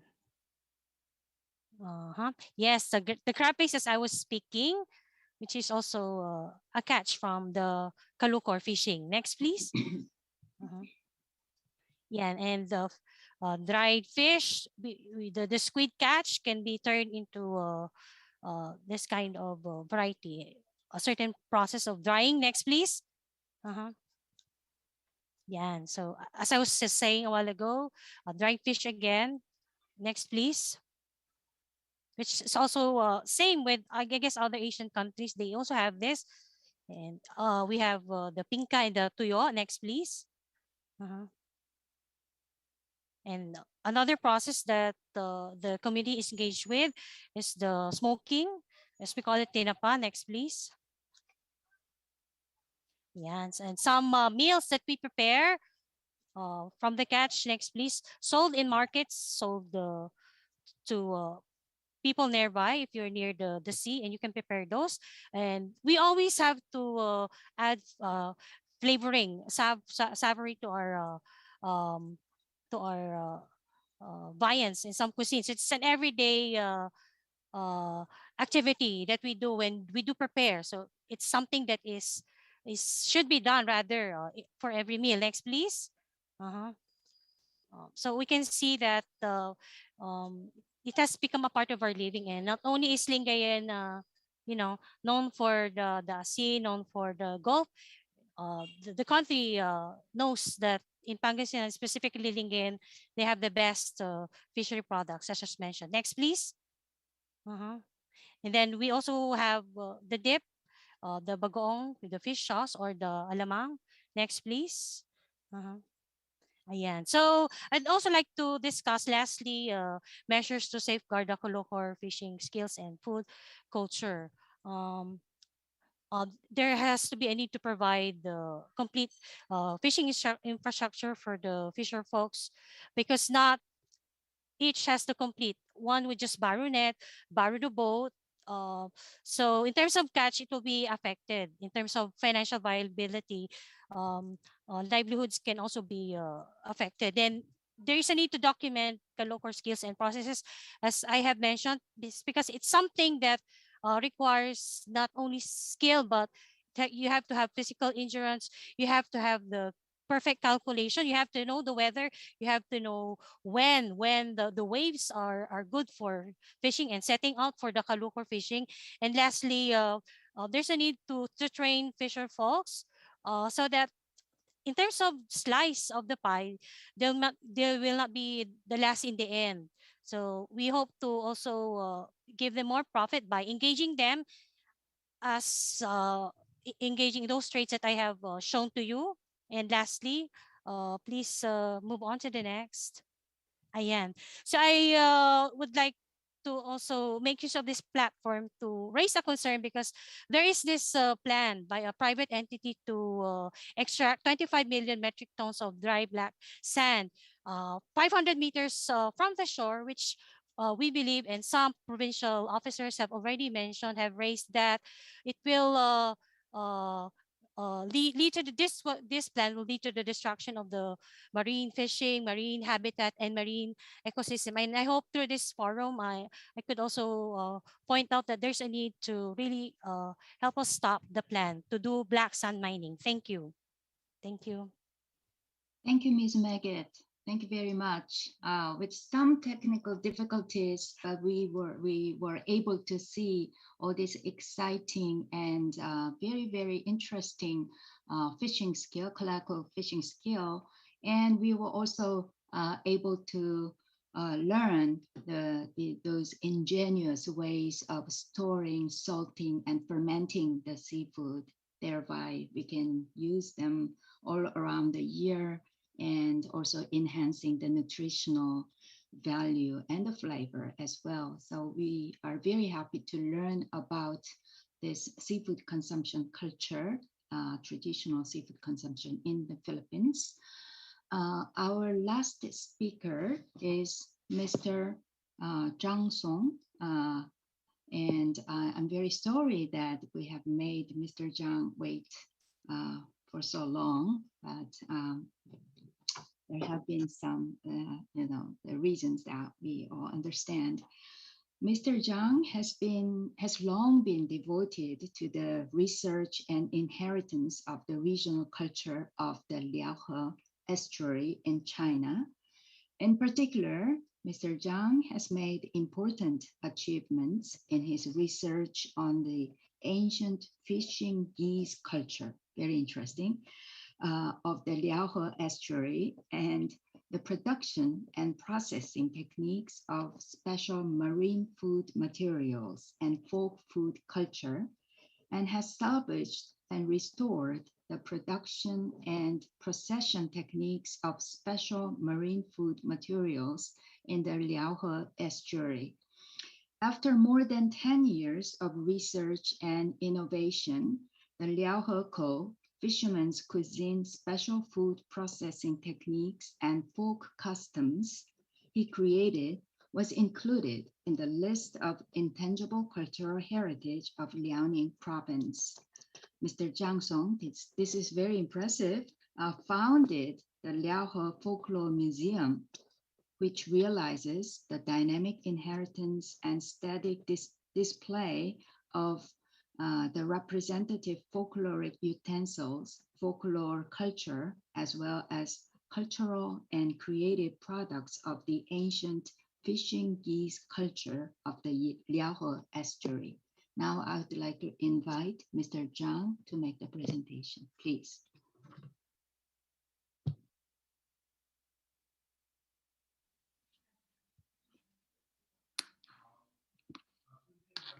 Respected Madam Chair, ladies and gentlemen, good morning.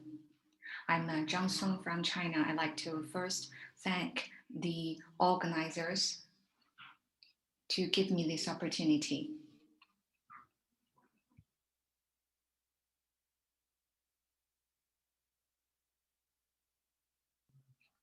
Thank you for inviting me to share with you today some of my experience in safeguarding the marine food materials. My topic of presentation is productive safeguarding of marine food materials and food waste in Liaohe Kou estuary in China. I will talk about 4 aspects. First is the fishing geese community in Liaohe Kou estuary and its food practice. Second, the local features of marine food resources. And thirdly, traditional knowledge and the contemporary practice of marine food materials. And lastly, the transmission and development of marine food culture. So you may know Liaohe Kou estuary is located in the northeast part of China. My hometown, Panjing of Liaoning province, is a very important part of the Liaohe Kou estuary delta. The Liaohe Kou estuary delta is one of the 4 major estuary deltas in China. Its geographical environment surrounding the river and the sea, the coastline constantly advancing towards the sea, and the unique estuarine natural resources have given birth to the distinctive regional culture of the Liaohe Kou estuary, and is characterized by abundant water, no mountains, and a few trees, full of weeds, ponds, and tidal creeks, and a system of interwoven cultural forms such as sailing boat, wetlands, fishing geese, river and sea, and fishing and hunting, which makes the cultural space of Liaohe Kou estuary very special. The special geographical conditions and the natural ecological environment have also given birth to the original culture of the Liaohe Kou estuary, as well as the community of so-called ancient fishing geese with a very special livelihood. And over the years, the culture and the traditions of the Liaohekou estuary have developed into a special field of knowledge.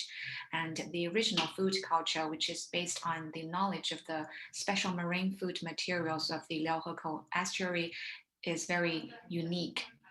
The next part is about the ancient fishing geese community. They were actually beach combing fishermen, which was a group of people with a very special livelihood in ancient Liaohekou estuary. Historically, the Erjiegou in Liaohe River estuary in Dawan County, Panjing city of Liaoning province was a very small fishing village where the local fishermen would gather.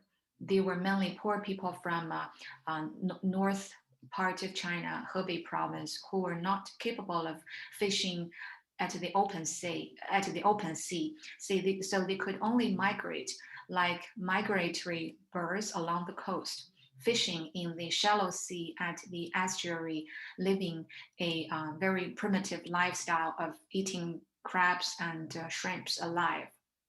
So the locals call them fishing geese. And during the long history of fishing, this area has accumulated a deep culture of fishing geese. Although the community of fishing geese has long been on the verge of extinction at estuaries in China and around the world, it's still preserved in Erjiegou in Liaohe River estuary. And in 2006, the ancient fishing geese folktale of the Liaohekou estuary was included in the National Inventory of Representative Element of Intangible Cultural Heritage. And as for the features of the marine food materials and resources in this Liaohekou estuary, because the marine resources of this area are formed by the confluence of sea and the river, and the marine resources, food resources, and the food culture are different from other sea areas. So the convergence of sea and river at the Liaohekou estuary mixes the seawater with fresh water, making the water here has moderate level of salinity, temperature, velocity, and very good quality. So together with very large areas of mud flats and silt, it makes the seafood here like fish, shrimps, crabs, and clams are very delicious in both their taste and texture, and they're very popular in China. So my fourth point is about the knowledge and utilization traditions of marine food materials in Liaohekou estuary. So now you know that Liaohekou estuary is very rich in salt and brine resources, and the traditional production techniques like sun drying salt, boiling alkali, and making brine are deeply rooted among the local people. And the Liaohekou estuary has rich underground brine water resources. The local people used to call this the well salt, the salt from the well, small salt, in order to distinguish it from the sea salt. And this area used to be the main salt and alkaline production base of Liaoning province, and is very closely related to the production and the life of the local people. Today, we can still see some of the salt fields in the northwestern part of the Liaohekou estuary. So do the salt drying workers, and the production activities are still going on. So this livelihood culture is being passed on constantly. We know that people living in coastal areas always try to source their food from the sea. Similarly, people in the Liaohekou estuary have also developed many special food traditions based on the marine food materials. For example, in the selection and processing of food, the fishermen's cuisines of Liaohekou estuary follows the concept of always sourcing local and in-season food materials. And the food is usually prepared in a ready-to-eat manner so as to maintain the original nutrition, and the overall flavor of the Liaohekou fishermen's dishes is generally very fresh, fishy, and salty. Try to preserve the original taste with a preference of rich sauce. So in terms of the storage and the processing of marine food materials, some of the local traditional techniques can also reflect the cultural and the geographical features of the region, including cellaring, iced storage, pickling, drying, fermentation, salt drying, brine drying, air drying, and smoke drying. And among them, techniques like sun drying small shrimp, skimming shrimp oil, making shrimp paste, and drying jellyfish with alum have been handed down for centuries. And in terms of the processing of marine food materials, there are also many so-called masters among the people. That means very often some sea captains, or what we call ship women and village women, also have their own specialty dishes that became very popular among the local people. And in recent years, local institutions in this area has inherited the food traditions of the fishing geese culture and explored the local folk food techniques, researching the so-called sea captain's dishes and ship women dishes, and created the catering brand of Liaohekou Fishers cuisine.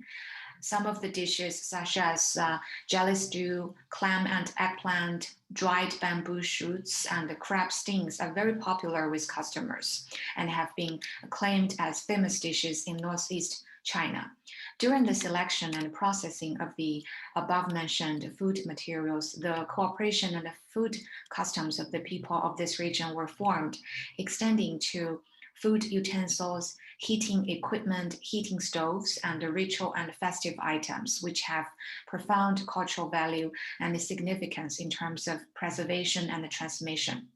So as an inheritor of the intangible cultural heritage of Liaohekou Fishers dishes, I spent more than 20 years collecting various old folklore items such as fishing and hunting, farming tools, daily necessities, and the catering utensils in the Liaohekou estuary, and has built a self-funded Liaohe Folklore Museum. At present, the museum has collected thousands of pieces of collections, such as traditional embroidered purses from the Liaohe River area. And also in recent years, the Liaohe Folklore Museum has been expanding its cultural activities, creating restaurants inside folklore museums and bookstores inside the museums, and have been very well received by the society. And the museum has also become an important window to showcase the Liaohe culture to the outside. And in 2020, the Liaohekou Fishers dishes was included in the inventory of representative element of ICH of Liaoning province.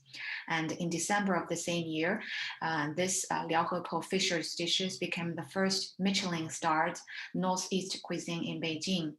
A number of themed restaurants of Liaohe Cultural Museum have been opened in Shenyang, Shenzhen, Qingdao, and Beijing, and other places to transmit and promote Liaohekou Fishers dishes and spreading the fishing geese culture and realizing the orderly transformation from heritage to resources and then to assets.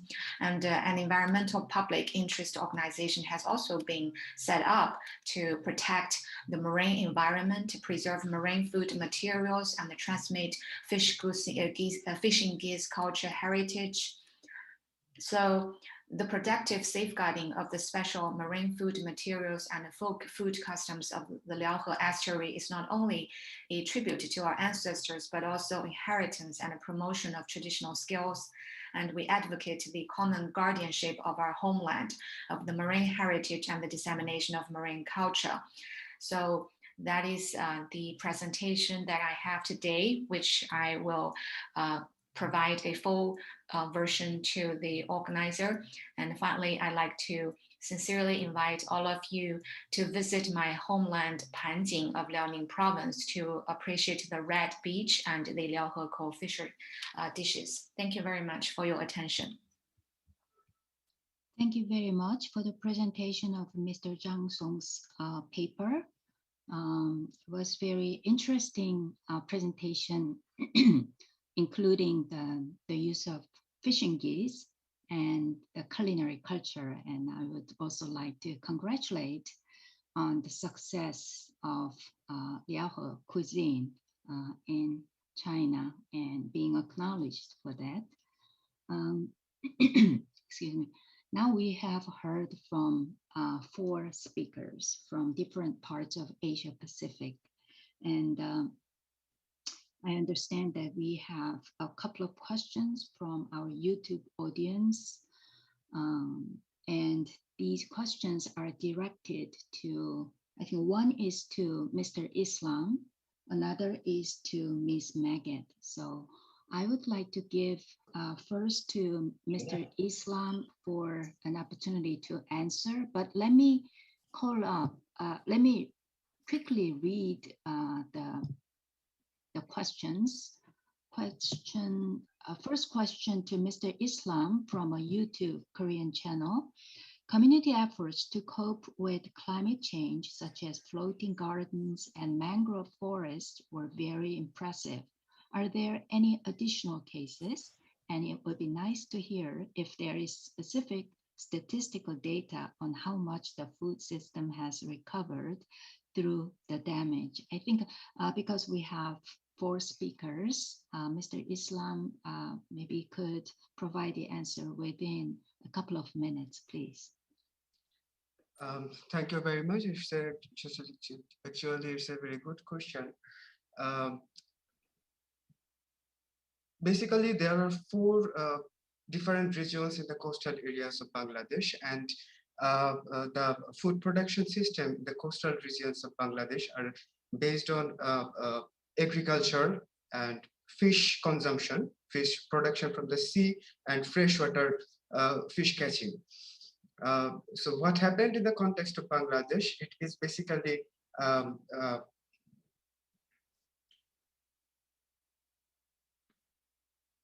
not a specific type of food damage has occurred in the coastal areas. Rather, there are different types of food damages, and the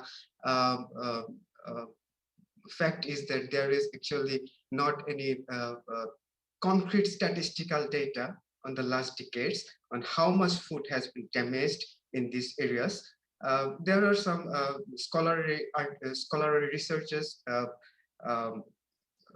the scholars are doing in last couple of years, but I'm sorry to say that there is no specific data that how much food has been damaged through the climate change impact on the coastal areas. Thank you. Thank you very much, Mr. Islam. The question to Ms. Maggot, excuse me. Questions are coming in. So question to Ms. Maggot, thank you for your presentation. You said private companies should stop taking sand from the beach, but I would like to ask the reasons they are taking sand from this area and what actions the coastal community or local government are currently taking to prevent it. Is there an effort to raise awareness of the companies about their actions' negative effects on the community? Ms. Maggot? Hello again. There had been concerns raised in the past about mining, and it it was actually in the news, and I believe it has been regulated before, and there is this mining act which prohibit that, and unfortunately it has just been lifted this year, April of this year 2021, and so we just have heard there is this sign by the representatives of the national government signed this 25-year black sand mining. They'll be getting, as I mentioned, 500 meters from offshore, around the metric tons, as I mentioned. It was all there in my PowerPoint, and that's a lot. And there are actually in our provincial office, board member Von Mark Mendoza have already raised concern about this. It's in the news. In fact, as Senator Laila de Lima even made a manifestation in the Senate to stop this, because you see the fishing culture is thriving there. The food culture is thriving. It's a livelihood. It's actually our main source of living there. And in fact, in 1994, the then President Fidel V. Ramos, have made it protected to us executive order. Since 1994, 20 years, that's the plan. But I don't know why there's a sudden signing of that. So we all need all the help we can get. And actually, in terms of forum, we will be doing that. There's really no serious forum to talk about it. I believe there is. That's why I'm also trying to help. And I'm going back to my hometown because I'm still in the city to somehow forge a dialogue even with my school, since it's Asian Institute of Maritime Studies and UST, to somehow do something about it, because you know of the repercussions of this. It's a complete destruction of the marine fishing and marine biodiversity. Thank you. Thank you very much, Ms. Maggot. We have a question for Professor Jemima. Thank you for your presentation. The tradition of protecting food security through barter with each other is very impressive. I think the Pacific region is the most vulnerable area to climate change, and I wonder if there has been a change in the traditional lunar calendar caused by climate change. Also, I wonder if there are any cases of awareness raising programs that help the younger generation keep this tradition well. Do you have any student programs going at the university? Professor Jemima, please. Okay, thank you for this opportunity and thank you for the question. Now, in terms of the impact of climate change with the lunar seasonality, yes, there has been, the impact of climate change has also even affected the changes in the seasonality of our crops. And there are positive changes and there are also negative changes. But majority of what is happening on land appears to be quite positive in terms of the fruiting season of some of our crops. A good example is breadfruit. Normally, there's always be a fruit season, but now with climate change, the communities are experiencing no season for breadfruit. It's actually season all throughout the year. So there's continuity in the fruiting of breadfruit. Yeah, and that has a positive impact, but there are also other negative impacts. One of our students are actually looking at the impact or the seasonality or the impact on the climate change impact on ciguatera fish poisoning. We are actually now looking at fish poisoning, and we are trying to confirm, because ciguatera fish poisoning is normally, according to traditional knowledge, only occurs during warm weather because of the increase in the sea surface temperature. But based on the incidence that's now being collected on data, it's actually happening every, almost in every season. Yeah, so there's no distinction and no differences in terms of the summer and the winter, or hot season and the cold season. So one of our students are actually doing that particular research to look at the growth of algae bloom, of the harmful algae bloom or dinoflagellates, in the sea, and its correlation, with the ciguatera fish poisoning. But on the other aspect of food security and the impact of climate change, I think there are certain students, not at Fiji National University, but at the University of Fiji, where I have, University of the South Pacific, where I actually supervise some of those students. Now, in terms of having programs, to train our young people to understand about this lunar calendar, to my knowledge, nothing of that kind of training has been done, because it's practically being used in local communities, and I'm sure all the children all the youths do understand about that. It's only I think the youth in urban areas are not aware of the lunar calendar, which I think has to be conducted. Training has to be conducted within the urban areas within the youth ministry. Thank you very much, Professor Lako. I have a very quick question for Mr. Zhang. I'm very curious about fishing geese culture. Maybe I'm not very well informed on this culture, but are the geese trained in some way to help fishing? Is that part of the intangible cultural heritage?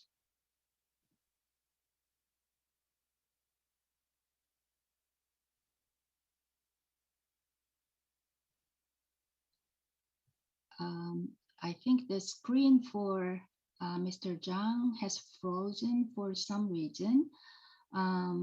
Is there anyone among the 4 speakers in this session who wants to update on what happened, especially with the COVID crisis or more recent climate change or globalization? Is there anything that any of you would like to update on this? Although I believe our time's up. Anybody want to add on this?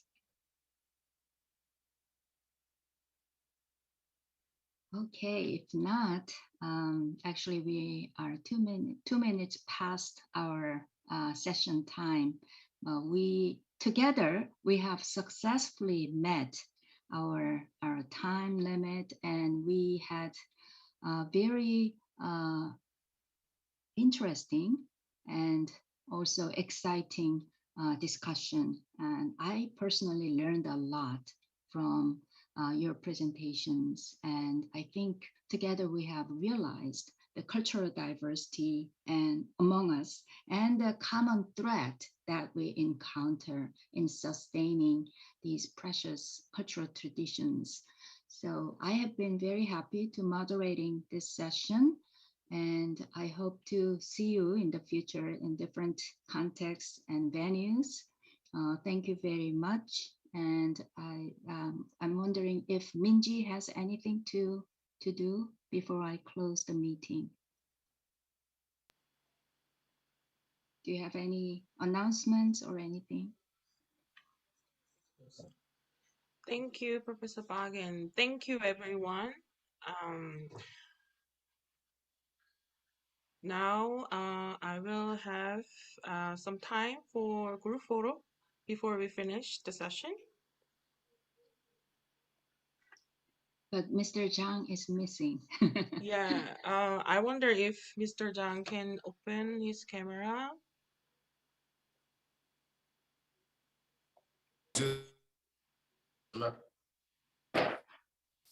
Okay, now we have him.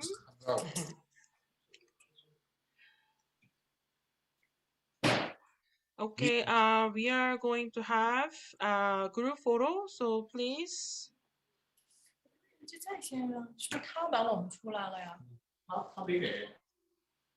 Turn on your camera. Okay, 1, 2, 3.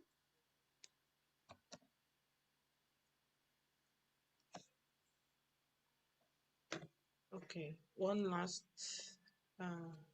1, 2, 3. Okay, thank you. Thank you, Professor Bach. And so now we will have a short break and get back at 1 p.m. in Korea Standard Time and 4 p.m. in Fiji time for session 2.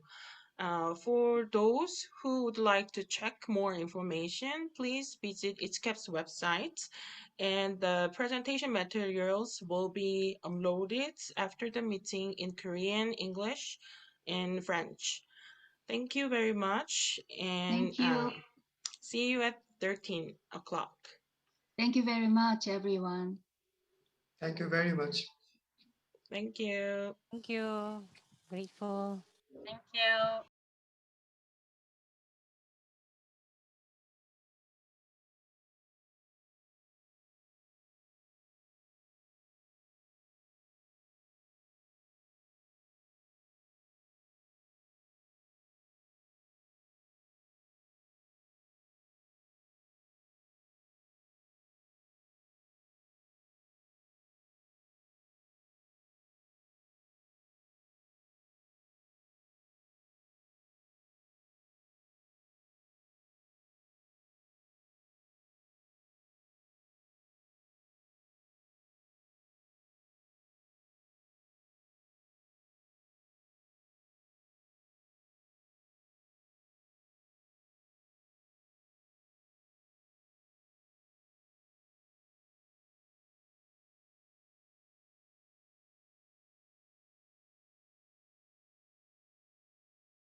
Dr. Zaya Rajan, would you remove the backgrounds, artificial backgrounds, because your face is not Yeah, recognizable.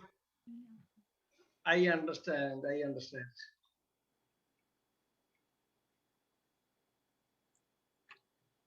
Welcome back, everyone. This is session 2 for the 2021 expert meeting for building network on maritime living heritage. The theme of the second session is coastal communities and their traditional food system, socio-cultural approach. The moderator for the session is Professor Eric Zerudo.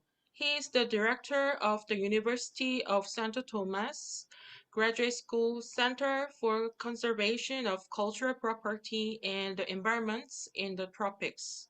He is also an associate professor of cultural heritage studies and member of Asia Pacific Higher Education Network for Safeguarding Intangible Cultural Heritage, APENIH.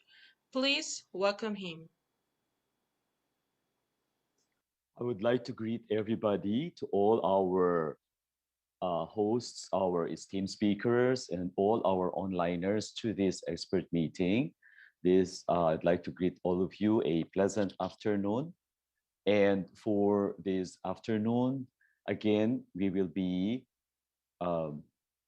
provided with very scholarly presentations from our competent speakers. And we will have 5 very good speakers to discuss to us our theme, Maritime Living Heritage, Coastal Communities in the Asia-Pacific region in their traditional food systems.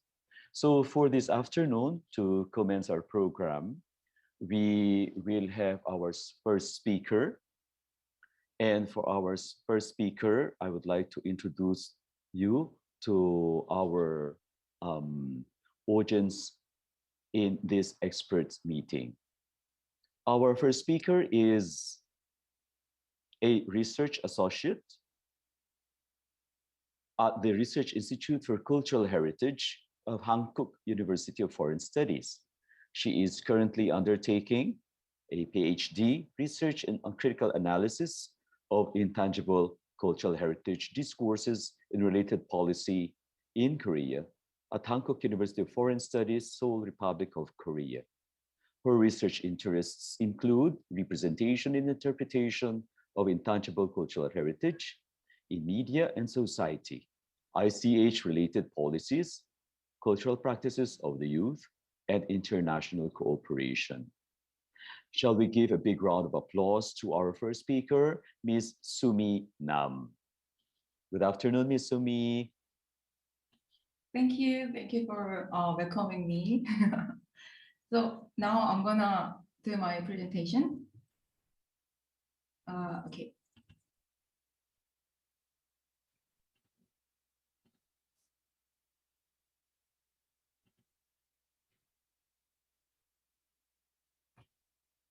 Okay, so good afternoon and hello everyone, wherever you are.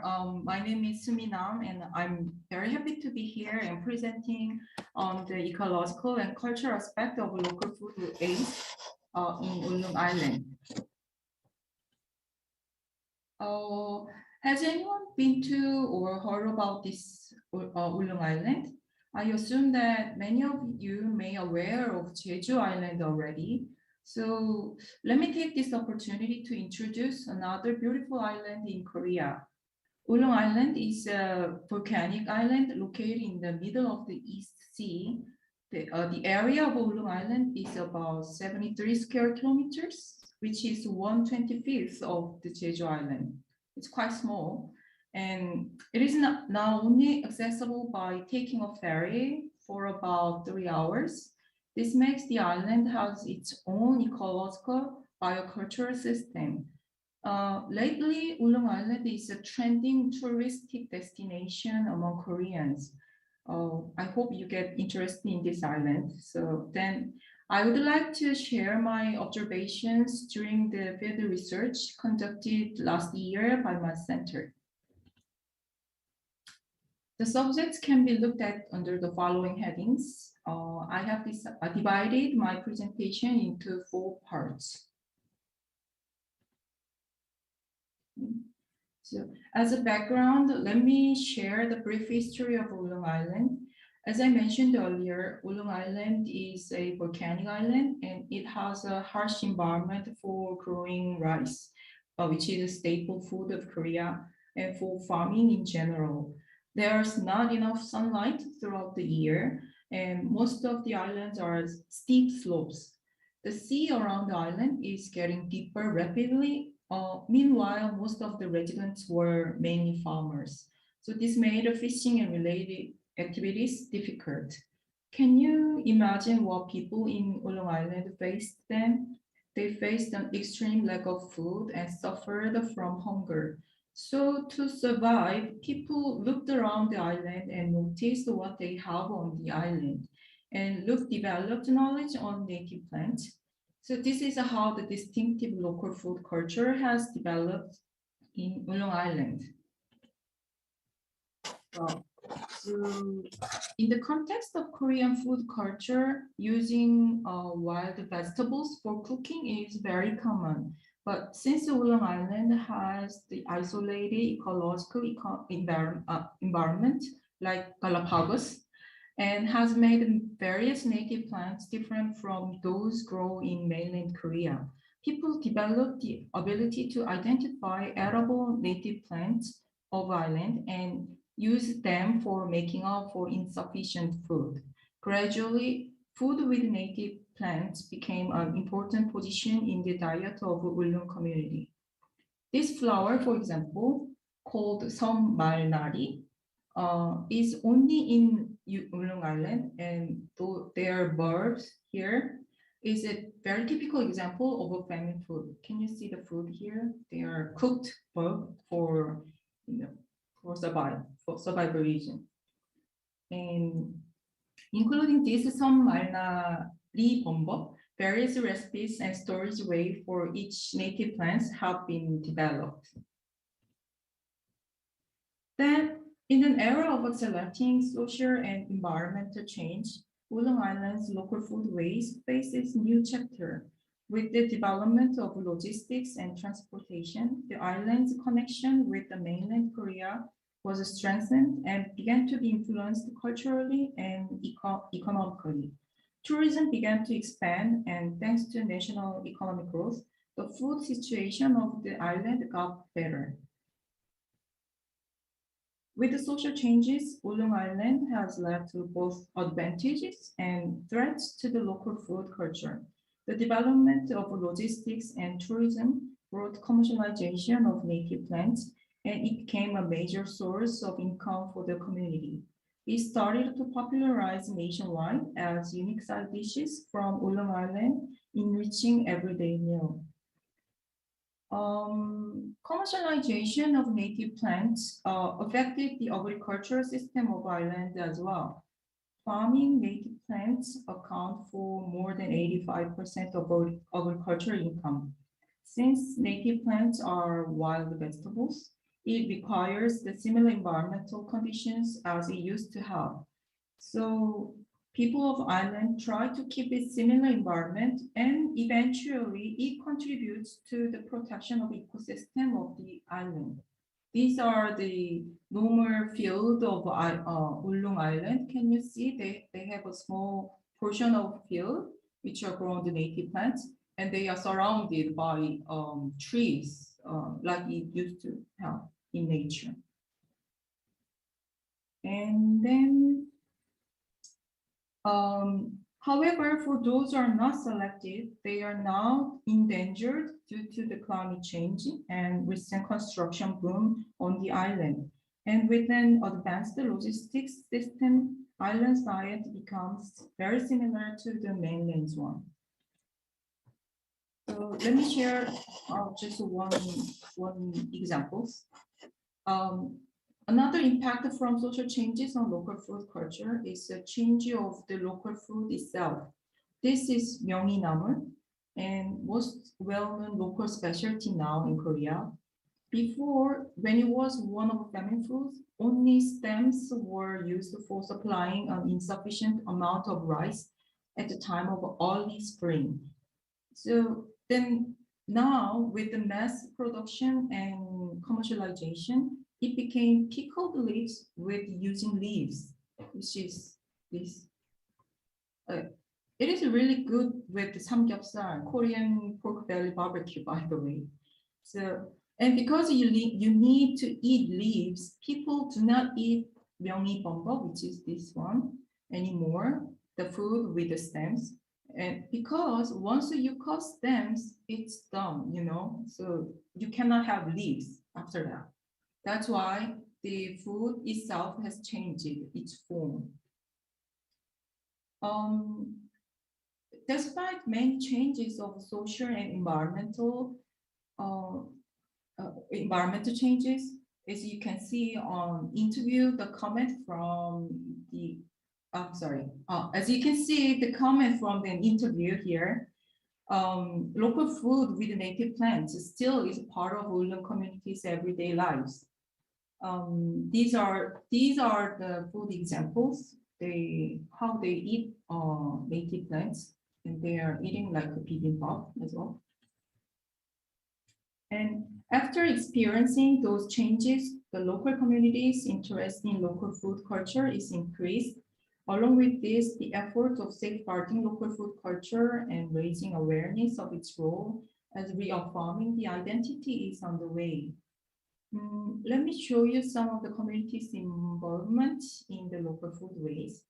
Schools and institutions operated programs related to local food using native plants for fostering the identity and feelings of belongings among children in Ireland. There is a specialized textbook with the contents of local food, and one school planted native plants at school, so students can get to know about native plants every day easily. And there is a local association carried out various activities to promote and protect local food culture in cooperation with the local government. They share the knowledge of native plants and traditional and modern recipes through regular food demonstration as well. Oh, sorry. Before I conclude the presentation, Ulsan Island is under the way to massive changes. Construction is booming and an airport is scheduled to be built by 2025.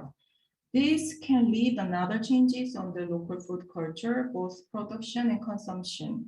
However, so far what I noticed from the field research is that local food culture of Ulsan Island, featured as food using native plants, has a potential for empowering local identity and solidarity among the community against the unpredictable impacts on foodways and the distinctive ecosystem from rapid social changes. And Ulsan Island just started to recognize the importance of its local food cultures, social and ecological role, and to make an effort on safeguarding and transmitting it. So let's see what comes next. Thank you for listening. Thank you very much for that very interesting presentation, Ms. Sumi. That was quite enlightening, no, to many of us of how a small island is rapidly transforming, because of this tourism and at the same time the commercialization and of course the infrastructure development. So we will entertain questions at the last part of our forum. And I hope our onliners, those who are with us, will be able to prepare some questions that we can share and further do some discussions related to the topic of Ms. Sonina. Thank you, Sumi. Thank you. Yes. So we move on to our next presenter. Now, our next presenter is well respected in his area, and we have an advocate turned researcher, and has a passion for art and cultural heritage. He has served as an expert committee member of the Department of Culture of the Government of India and advisor to the Sangeet Natak Academy, an apex cultural body of Government of India. That's in New Delhi. He had worked as the vice president of the Indian Folklore Congress and presently is working as the secretary of the Society for Indian Medical Anthropology. He is also the convener of INTACT, Indian National Trust for Arts and Cultural Heritage, Kasaragod chapter. His post-graduation is in sociology and folklore and a PhD in social anthropology. He has visited several countries to represent Indian culture and made lectures in several academic and cultural institutions in and out of India. He represents Folkland in ICH conventions in meetings of UNESCO since 2010.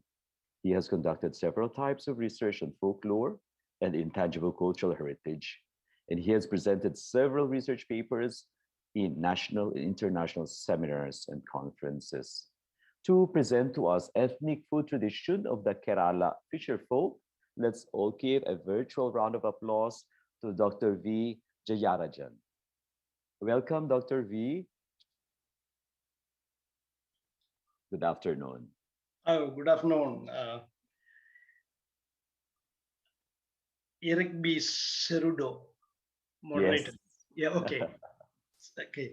And I also take this opportunity to thank Kyung Ji Hyun, Director General of ICHCAP,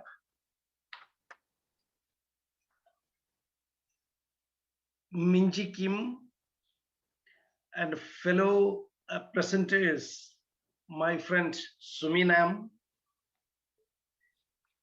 Tramd Anson, Kolai Rasele. Sorry for my spelling, my pronunciation.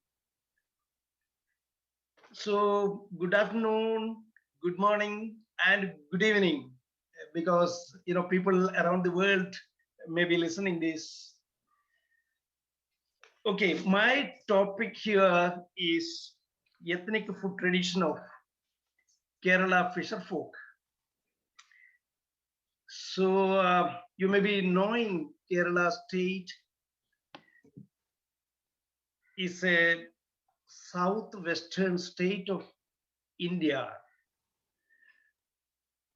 and the area we have 38,863 square kilometers, and its population is 33.406 million as per the 2011 census.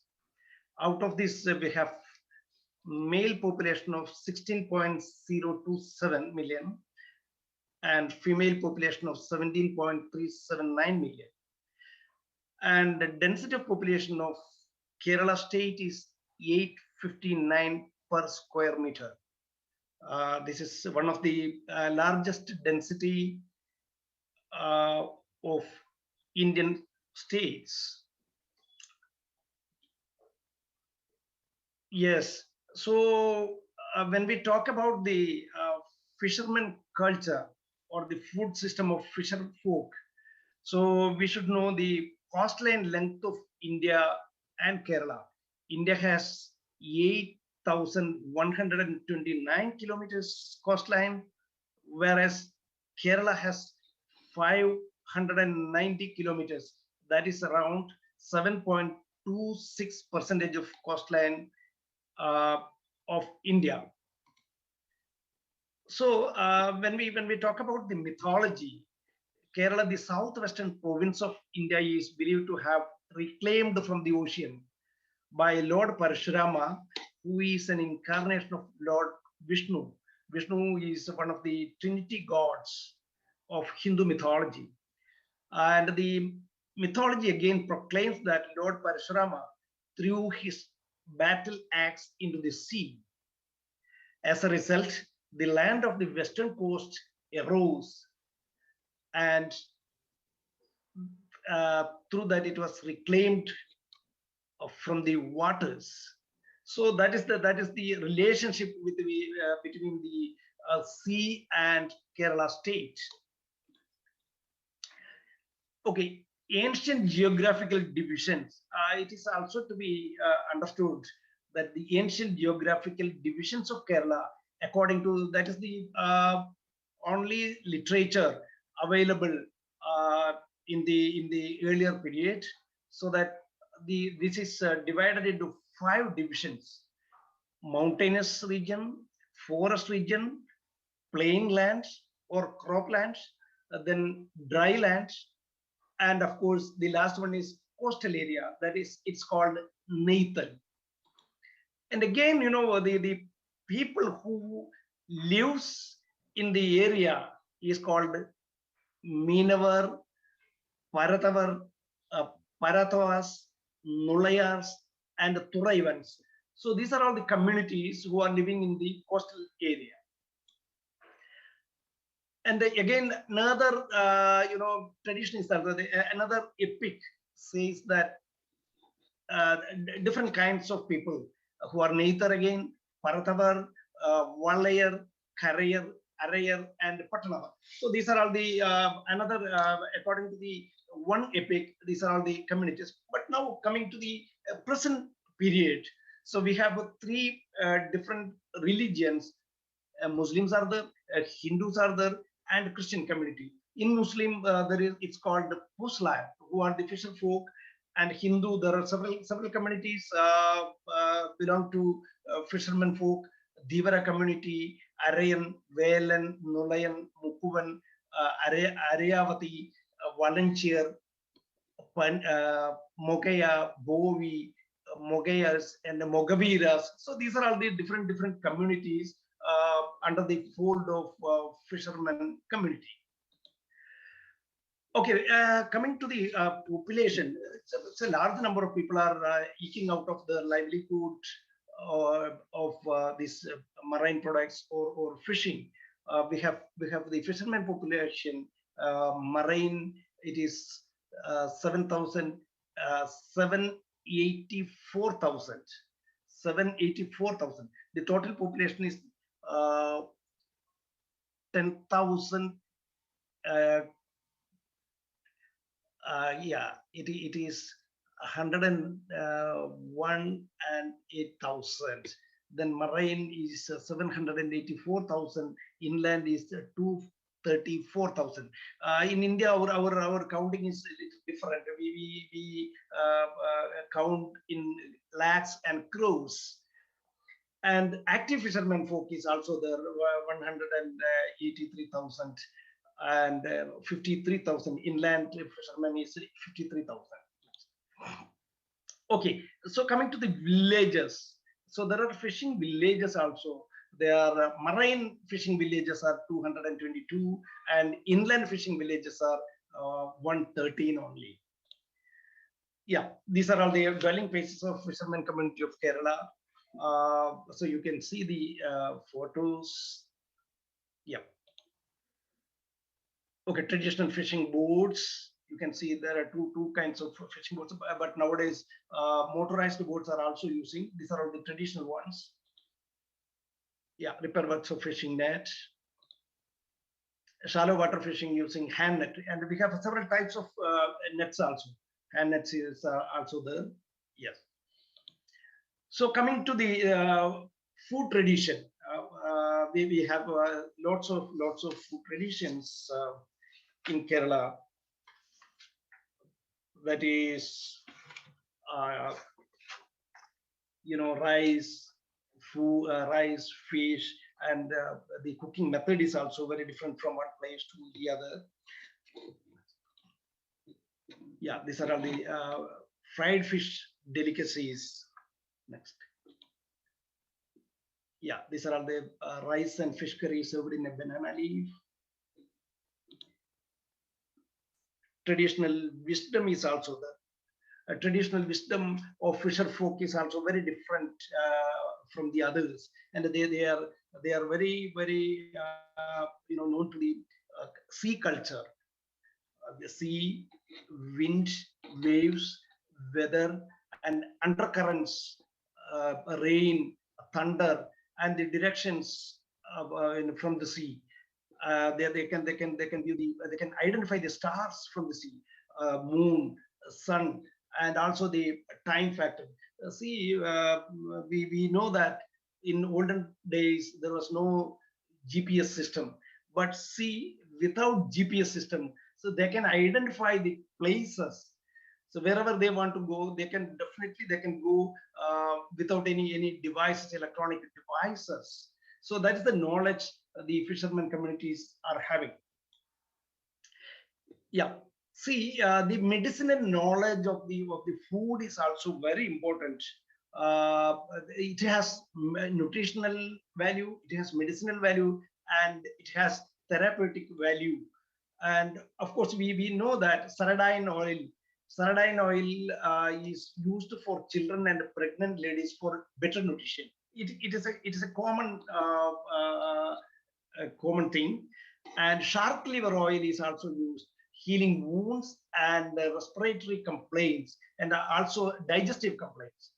And it is used to combat cancer, radiation sickness, radiation sickness, and swine flu, and also common cold. And pony fish. So we all know pony fish has some properties, medicinal properties to cure asthma and cough. And sea horses can cure asthmatic troubles. And suppose they eat a lot of fish, but there are forbidden fish varieties are also there. So they know that how which are all the varieties which can be eaten all time, and which are all the other food which cannot be eaten. See, mackerel fish is not given to the children and weak-bodied person as it causes allergy.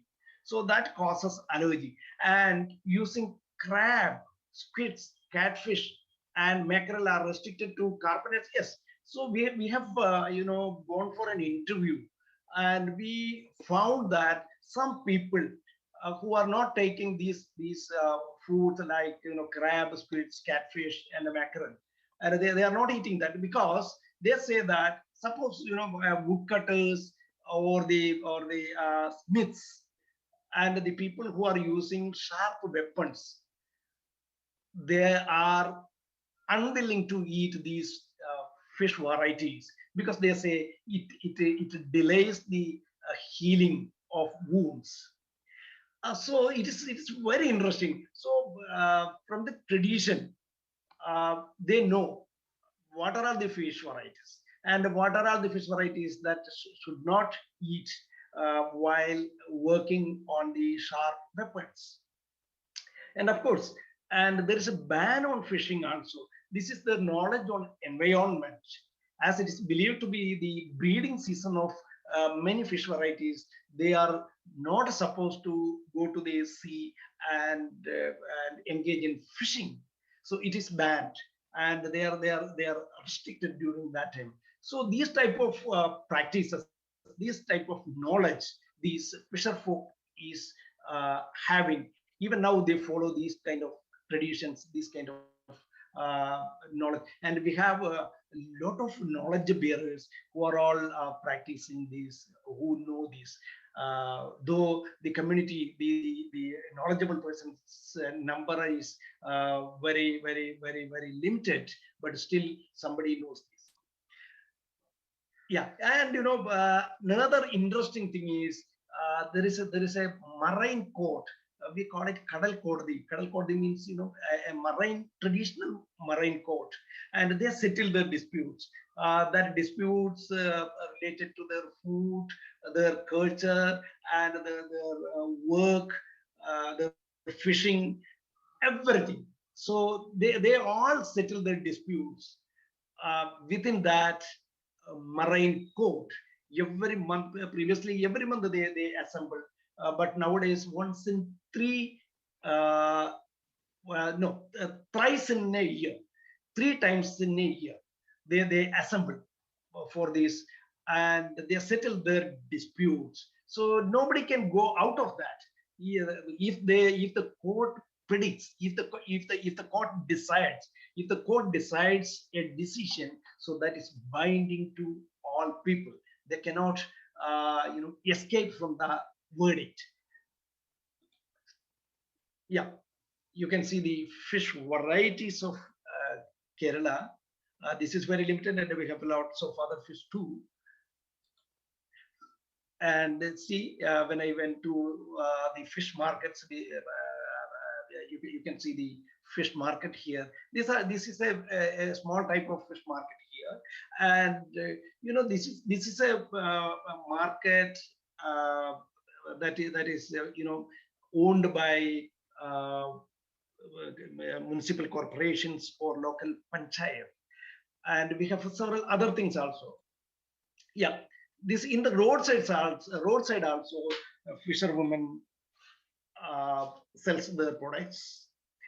We can see lot of women folk who are selling out their products, selling out their fish varieties to the public. So this is the worshipping place, fishermen of this northern Kerala.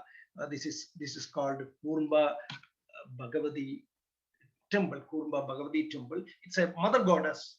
So they believe in mother goddess, and they worship in this. And this all their lifestyle is attached to, or the like culture is attached to these shrines and mother goddess. Yeah, we can. So these are all the temple priests, and they decide. They are supposed to be the heads of the community. They decide their decide their working conditions, of course, and even climates. Suppose if they say that this is not an ideal time to go to the fishing, so nobody will be able to go to the go for fishing. So it is restricted. So they decide. These people decide. Their temple priest has that sort of power also. So they can restrict their work, and so in accordance with the climatic conditions mainly, and nobody can escape from their directions or their rulings. So their words are supposed to be the final words, and everybody follows their words. Yeah, fish offering to the principal deity is also there. So these are all the fish variety, and one day in a year, so they take these kind of fish to the to worship the deity, and it's a big festival in the temple. And there are two big temples in that locality. One is Madiyan Kovil, and the other is Mannampurathukavu in that area. And some other parts also in Kannur district, and other temples are also there. So this is the worship. These fishermen community take their fish to the deity, and after preparing this, it is serves to the devotees or the people around the temple. Yeah, so you can just hear the little video footage of the traditional marine court.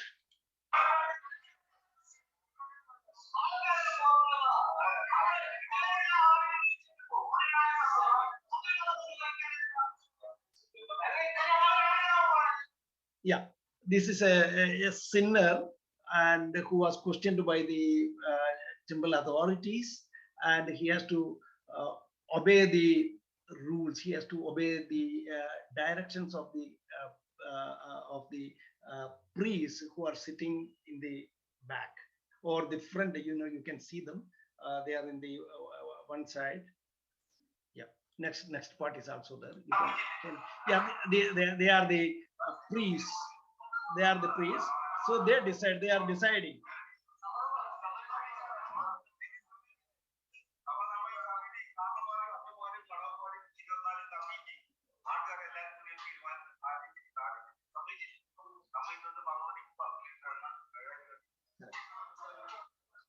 The fine was the fine was they have to, the sinner has to give 10 liters of coconut oil to the deity.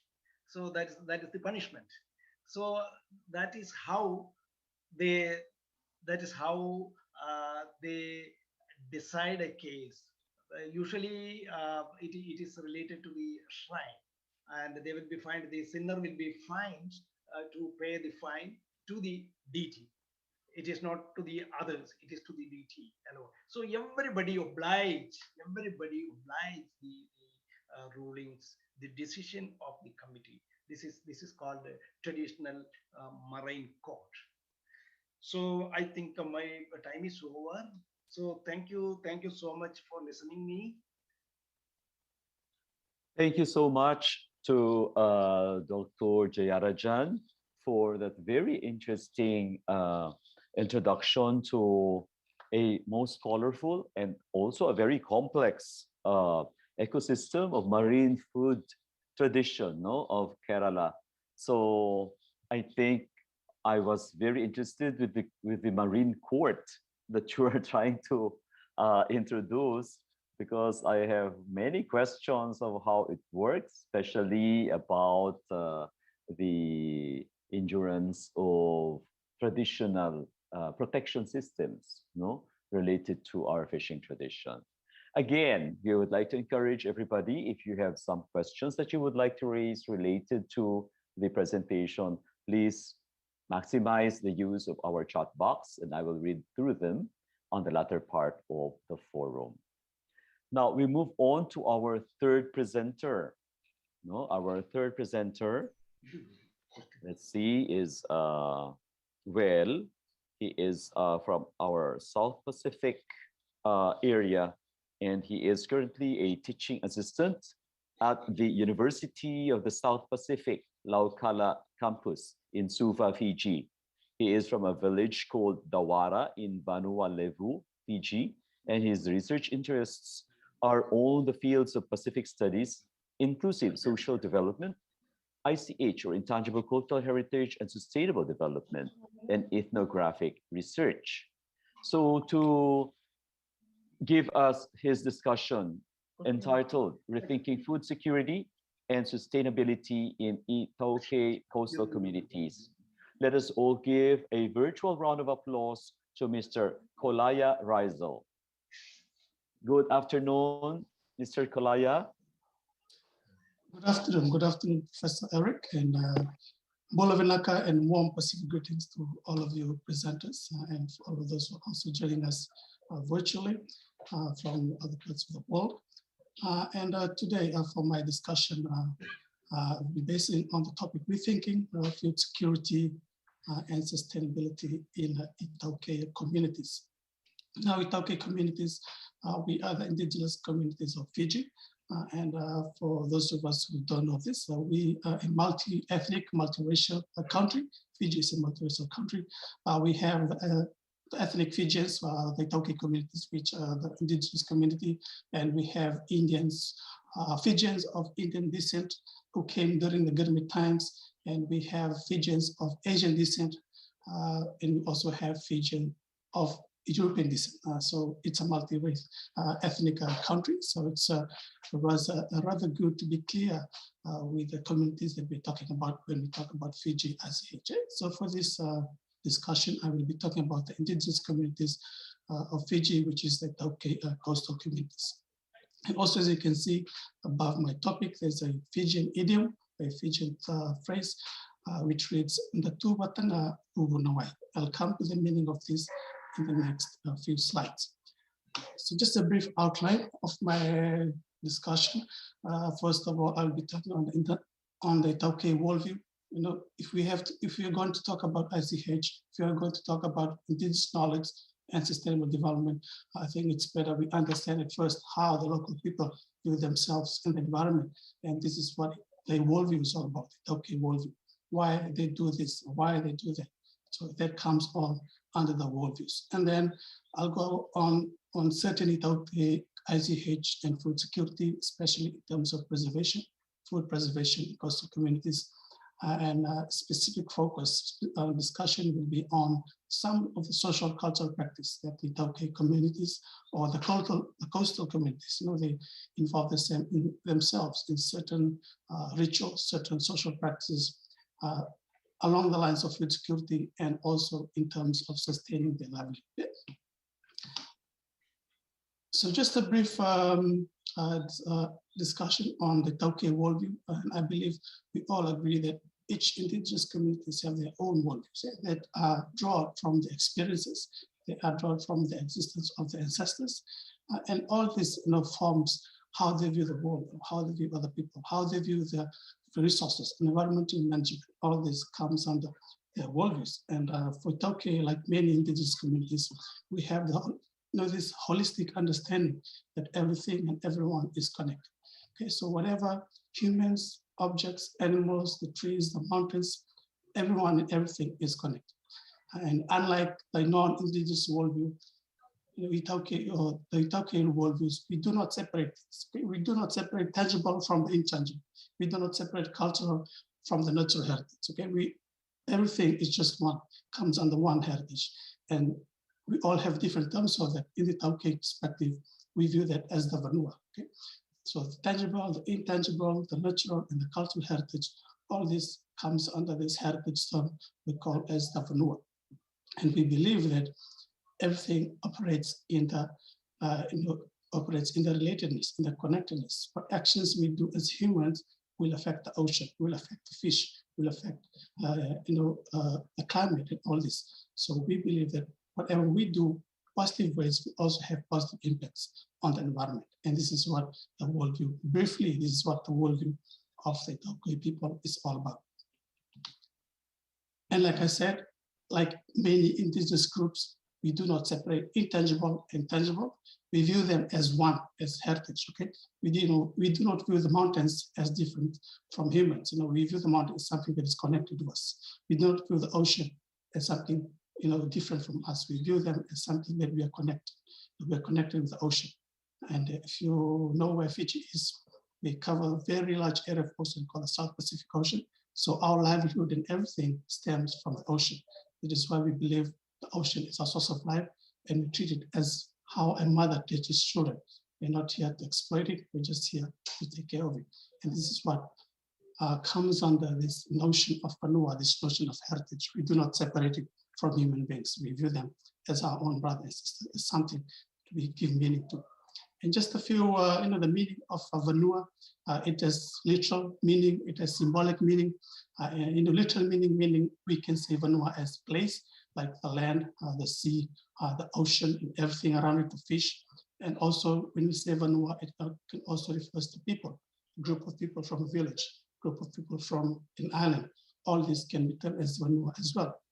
And we have the symbolic meanings. I listed some symbolic meanings of vanua, which can mean the livelihood. It is a social fact that holds communities together. It defines what it means to be Fijian, what it means to be indigenous person. It comes under this notion of vanua. It holds the memories of our ancestors. When we look at the mbure or the traditional house, we do not view it as tangible heritage like Western perspective would like us to believe, but this is part of us. This is something that we cannot separate it from us. Or we view at mountains, we cannot separate it. We can say this, those are natural heritage and humans are different. We view the mountains as something that is part of us. And this is what vanua, it's all about. And like other Pacific heritage, other Pacific communities, they have their own notion, own concept of vanua, of heritage. Like in Samoa, they have vanua in Tonga, they have vanua in Tahiti, they have vanua in Maori, the indigenous people of New Zealand, they term it as vanua. The idea is that everything and everyone operates in a connectedness or relatedness. Everyone is connected. And then moving on to some of the Tauke ICH food security. The findings of my discussion from, I was a cultural mapping officer for a few years, so I've been traveling to a lot of villages and coastal communities in Fiji, where we document their cultural heritage, whether tangible or intangible, and then we keep them in line with the UNESCO Convention of 2003, safeguarding ICH. So some of the findings on the Tauke ICH and food security, like I said, in the Tauke coastal communities, the interpretation of our resources and management of these resources comes from our ancestors and the observation of the environment. Everything, every knowledge that they have, or every action that they have or that they do comes with purpose. They do not just come out of the blue or just guessing. It comes with experience, lived experience, living in the islands for thousands of years, traveling between islands for thousands of years, gaining that knowledge. They were able to perfect that knowledge, which we term it nowadays as ICH. And all this serves a purpose towards the idea of sustaining that livelihood or sustainable development, as we now call it. And there are different ICHs in coastal communities for different purposes. ICH for environment and resource management, ICH for food security, ICH for traveling to other islands without modern instruments. All this, like I said, comes with experiences that ancestors have documented and then passed down from generation to generation through storytelling, through dance, traditional dancing, through drawings, through bingia, we call it in Fijian, the tattoos on the bodies. All these tell the stories or document ICH of the indigenous people so that they can transmit it to the upcoming generation. And also it is good to be clear that for the indigenous community, whatever activities that we do when it comes to gathering of food or food security, they have a purpose and they have the ultimate goal of achieving something. And this is what most indigenous communities can relate very well. There is something at the end that they look forward to. It is why they do such practices. They do such actions. And for us here in Fiji, the indigenous community, it is the notion of Sautu. The idea is there's ultimate, or there's a utopian society at the end that we look forward to live. Or if you're not going to live it in this life, maybe the next we can achieve that utopian society. And it is with our actions now that we can achieve that utopian society. And this is what the idea of Sautu is all about. So whatever actions they do in terms of fishing, in terms of gathering food, it has to align to the belief that we are living more than just in this physical space. There's spiritual realm that we look forward to. And that is why whatever they do, it doesn't have to affect the environment. It has to, you have to make sure that the needs of the future are well taken care of. And this is why I believe most in these communities, sustainable development is not a new idea. It has been along with the communities for so long. Whatever activities, whatever ideas they have been living, it has been through the aim of achieving that utopian society, that utopian environment, which we call as Sautu. And just some of the examples or some of the practices just like to share with you in terms of food preservation in Tauke communities, and also with some of the social practices or rituals that here we have in Fiji. For protein food like fish, we call it the fesa, the tabu, the kobu, ambavi, and wakamasima. And for staple food, in the islands, we also have staple food, like cassava, we plant cassava. We also have breadfruit, and we have plantains as well, like banana, or we call it like fundi or china, like all these different kinds of staple food.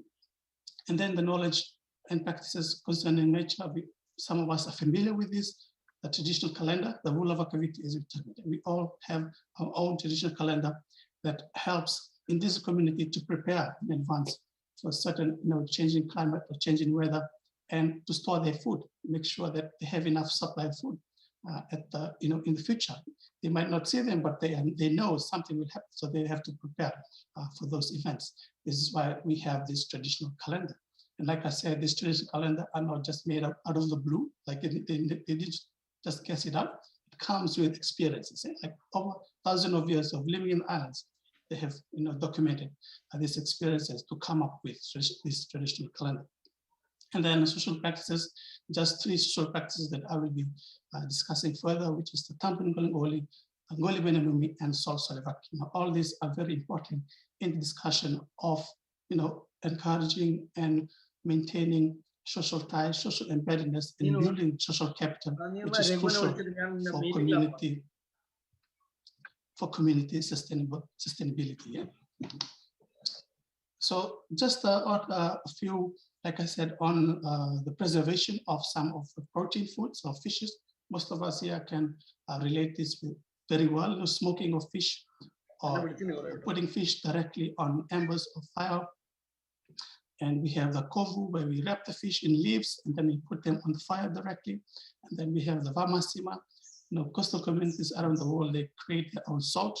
So with that salt, they're able to use it to preserve fish for longer periods of time. With a add salt and sun-dried, some of us, most of us can relate to it so well. Even in some communities, they're still practicing this without electricity, without fridge or deep freezer, refrigerator. They're able to make their own salt and preserve their food for longer periods of time, source of protein. And the staple food, the staple food here, we call it the kakanandina, whether it be plantains, whether it be cassava, we have different ICH, different knowledge that allows them to preserve their food for longer periods of time. We have the kufui. Now, kufui is basically smoking the staple food. So we dig 2 pits or 2 trenches side by side, and then we connect them with a tunnel. So the tunnel will be like a smoke, connected with the smoke will travel. So in one pit, we light the fire, we light the wood, and on the other pit, we hang the plantains and the breadfruit and all the other staple food, and the smoke from this fire will travel through the other hole to smoke the staple food. In this way, they're able to store the staple food for weeks in time, so that they have continuous supply of food in the coming days or weeks. And then also we have ndavuke, and ndavuke is basically when we dug a hole and we cover that hole with leaves, like plantain leaves, and then we peel the cassava or we peel the banana, and then we put it, these are raw ones, so we peel them and put it in the pit. And after that, we cover them with the plantain leaves again, and then we bury it with the soil, and then we put some rocks, and then we put some other plantain leaves on top to avoid the rain from getting in touch with the food. So in that way, they are able to preserve the staple food for months. Even if the food rot inside, they can mix them all together and then bake them in earth oven for their source of staple food, source of energy, or source of starch. So traditionally, this has been happening for so many years. Even in some communities here in Fiji, they're still practicing this, where they bury, not bury directly to the soil. They have to put the leaves so that the food does not come in touch, does not come in contact with the soil. With that, they're able to, like I said, food security, maintain a stable supply of food. And then Lololo, like many indigenous communities, these are the storage, the yam banks, where we have small houses to store the yams. And then those are just some of the practices that allow for coastal communities to further lengthen the time of the staple food, especially for cassava. We have the yambia, the bakalava or the mbila. The yambia, basically where you grate the cassava, and then you dry them in the sun, and then you pound it. Then whenever you want to use that starch, you just use it in the next week and next month. In that way, you have food, in the long run. And the bakalava, this is when you bake them in the earth oven, and then you store it for longer periods of time. And the mbila, we still have communities in Fiji who practice this, where they add the cassava in water and then leave it for 4 days or 5 days to ferment, and then bring it out and pound it, and then pound it, and then they boil it or put them in the earth oven and then store them for weeks in time. So those are just some examples of preserving food in coastal communities. So protein and also for staple food. And then the traditional calendar, like I said, these are knowledges, ICH, that are gathered from the experiences that Fijians, Tauke Fijians have had for thousands of years. So with that, they were able to divide the year into 4 seasons. So we have the hot season, we have the wet season, we have the cold season, and then we have the dry season. And then with these 4 seasons, they are further divided to each month. So each month has its own name, and they do not just, it does not align to the current calendar that we have. They will know that they are in this month with certain indicators, like certain indicators from fruits, from plants, from animals. If certain animals show up, or if certain birds show up in the area, show up in the sky, and they will know we are on this month, we are on this dry season, we are on this wet season. So with that, it comes with certain practices like we have to plant yams in this time of the year, or we have to start cleaning the farm for the yams this time of the year. So this traditional calendar, have helped indigenous Itaukei in the past to prepare their food, and also make sure that the supply of their food does not get affected by the climate or any disaster that they will follow. So this is a good way to look at when we discuss on resilience and also mitigation adaptation when it comes to climate disasters. Yeah? But then again, and now due to the tremendous pace of climate change in the Pacific Islands, it has been questionable, some of this knowledge, because they have not been aligned to the traditional indicators. And some knowledge, they are slowly fading away because of the fast pace in changing climate. And this is why it's also a risk for coastal communities to rely only on the traditional calendar. And then one of the social practice, or this is the ritual in coastal communities, especially in coastal communities, where we call it tambuningolingoli. Tambuningolingoli basically means to restrict fishing in certain fishing ground. Okay? And this is a cultural ritual, a cultural practice. It normally happens when a chief of an island passed away. So when a paramount chief of an island passed away, there are certain fishing grounds that will be restricted for 100 nights or for 100 days. No one is going to be fishing in that area. And although this is rooted in the ritual of cultural practice of observing respect towards the dead, but over time it has been a good source, of a good idea of practice of food security, of maintaining the zones so that fish can replenish and also for them to allow food security in future communities.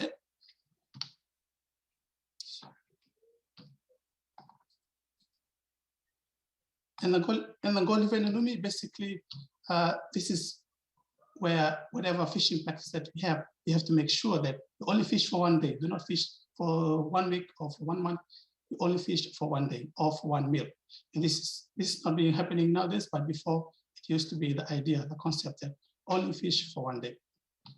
And then Socio-cultural, this is a social practice where social capital in coastal communities are reinforced, are constructed, and are built or strengthened. So if you want to talk about social capital in coastal communities, this is a social practice that allows social capital to be built, that allows development, that allows connections in these coastal communities.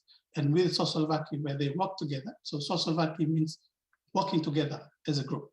And they do not work together by forcefully.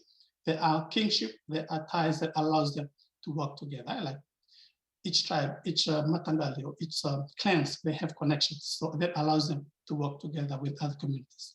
And the benefits of this, they will be able to have information on what needs to be done in the community, reciprocity, collective action, and identity and solidarity in the community, in the group. And for, like I said, when they participate in the Socio-cultural, they will have information that they needed for the survival for every day.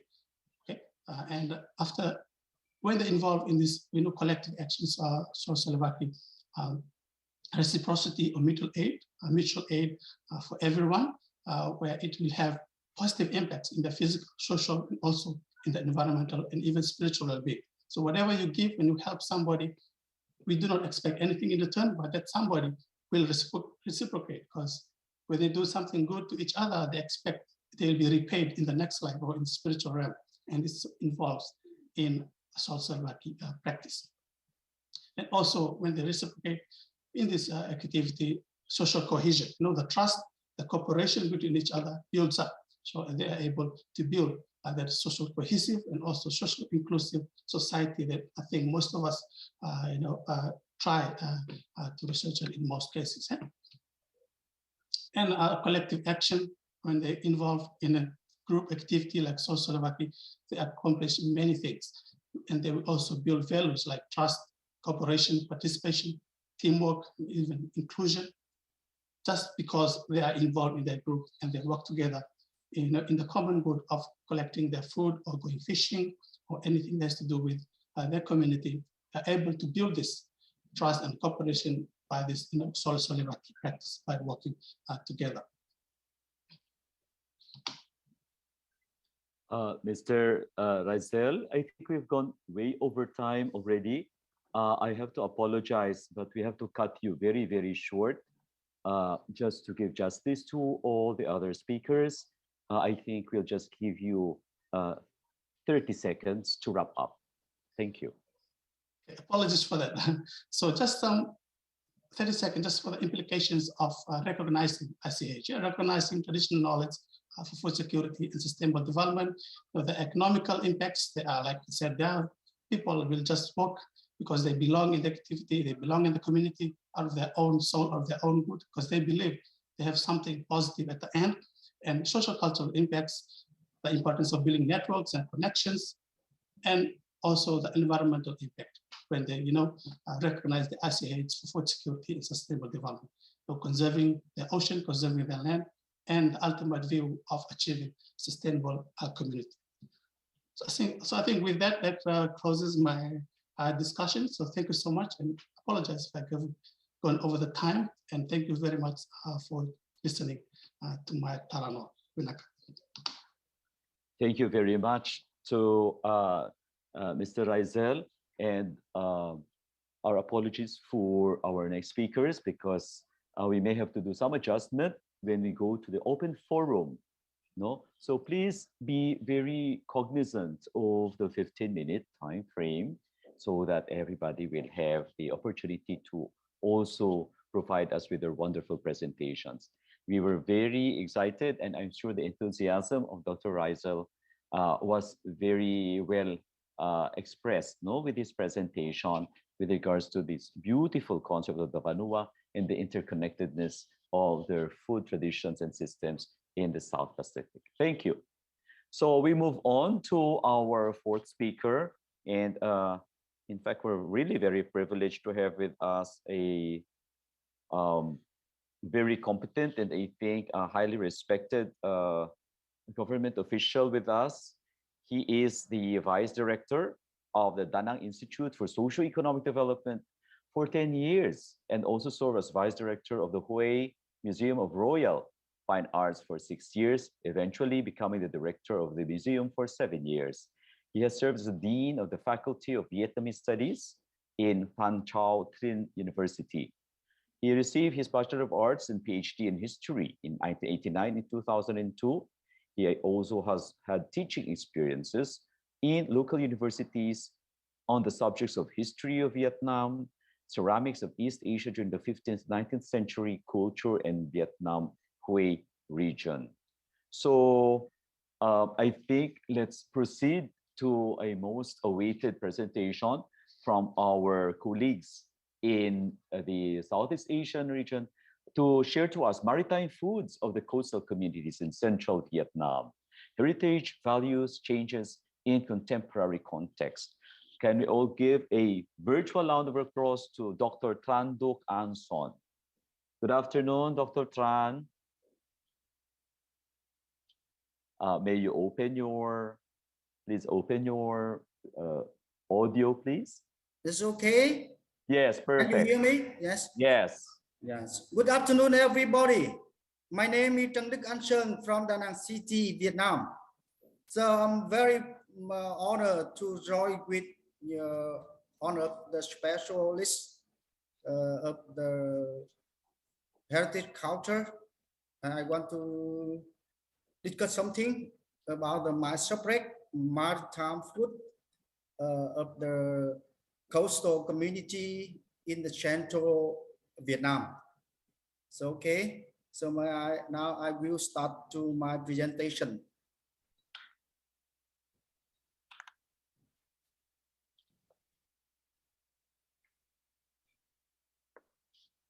So my subject, I want to talk with everybody this afternoon, the maritime foods of the coastal communities in central Vietnam, heritage, values, and trends in contemporary context. This is the map of Vietnam. We have 3,200 kilometers for coastal.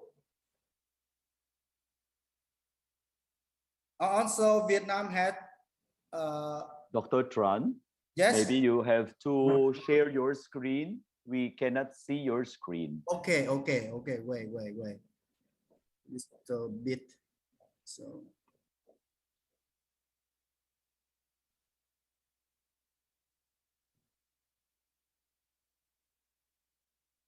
It's okay right now? Yes, please open your PowerPoint presentation. Yes. Okay. Sorry. Thank you. Yes.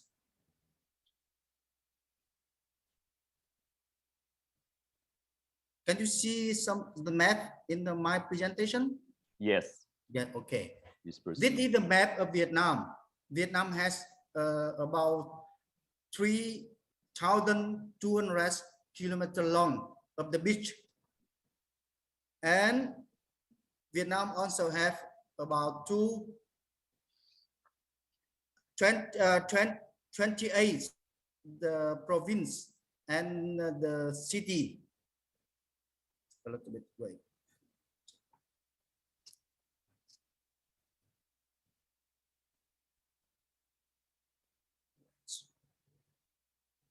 Sorry, something.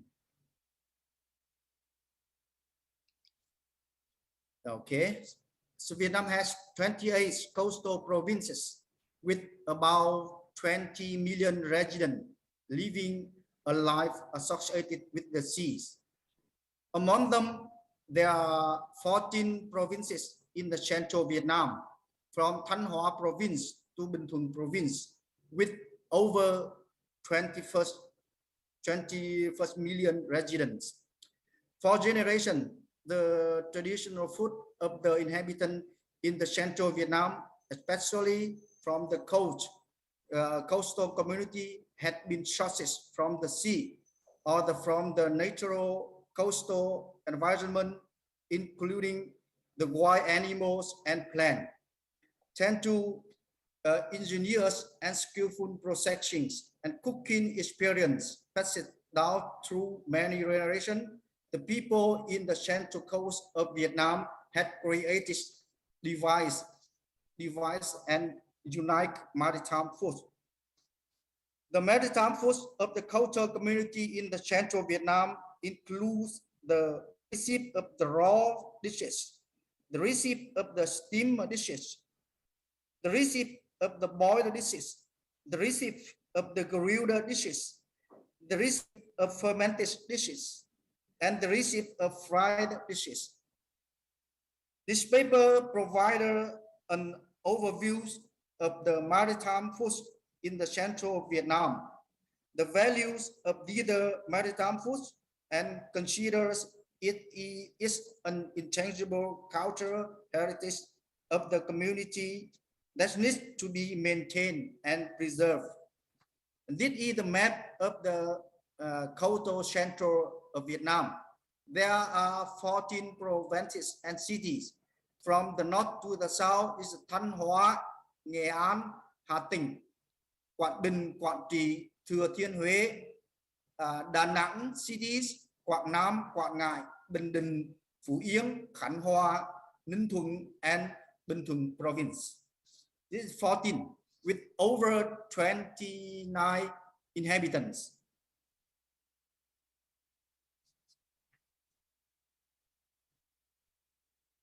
This paper also points out the risks that the food face due to the climate change and the overfishing, leading to reduced resources for processing.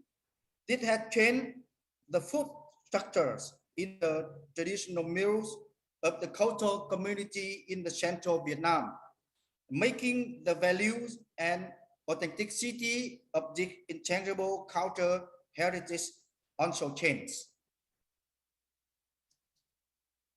This is the photo of my cities, my homeland. Between the seas and the mainland, we have the very big lagoon. This is the biggest lagoon in the South Asia. And this is the environment for many kinds of animal, seafood, sea animal, plant live in this area. And this also provided a lot of the sources for the food of the Vietnamese cultural community live in this area. And I want to show some photo about that. This is the fishermen. They live in our city. They try to get oyster, exploiting the oyster to make the one kind of fermented food in Hue City area. And this is the house, also the farm of the fishermen who live on the lagoon nearby the Da Nang city. And here is their products from their farm, it's oyster. First, I want to talk the overview of maritime food of the coastal community in the central Vietnam. As I talked before, there are 14 provinces with over 29 million inhabitants live in this area. Among them, there are 10 million people have a life directly related to the sea. That's population have many community to live in the area. And we can separate with three communities. The community of the fishermen, the community of the people, the half fishermen and half farmer, and the community of the coastal farmer. They have many things to do and to earn living in this area. And the nature environment of the central Vietnam have a very important role in providing food for the community in this region. And we have 4 kinds of food from the seas, like the fish and many kinds of seafood. The food sourced from the lagoon, like many kinds of animal live in the lip area. It's a very big lagoon. And the food source from the wetland, because nearby the coastal area, and there many kinds of the wetland with the land of the water in that area, and the people can come here to get the animal and plants, and later they can make the food for their family for many generations in Vietnamese history. And the food sourced from the narrow coastal plain, because in the central of Vietnam, there are many small area, and the people can plant the rice and vegetable, and this is the one kind of community. They live together with the other community in the coastal community in the central of Vietnam. And the second, we want to say the climate and environment and its impact on the formation of culinary culture in the central coast region of the Vietnam.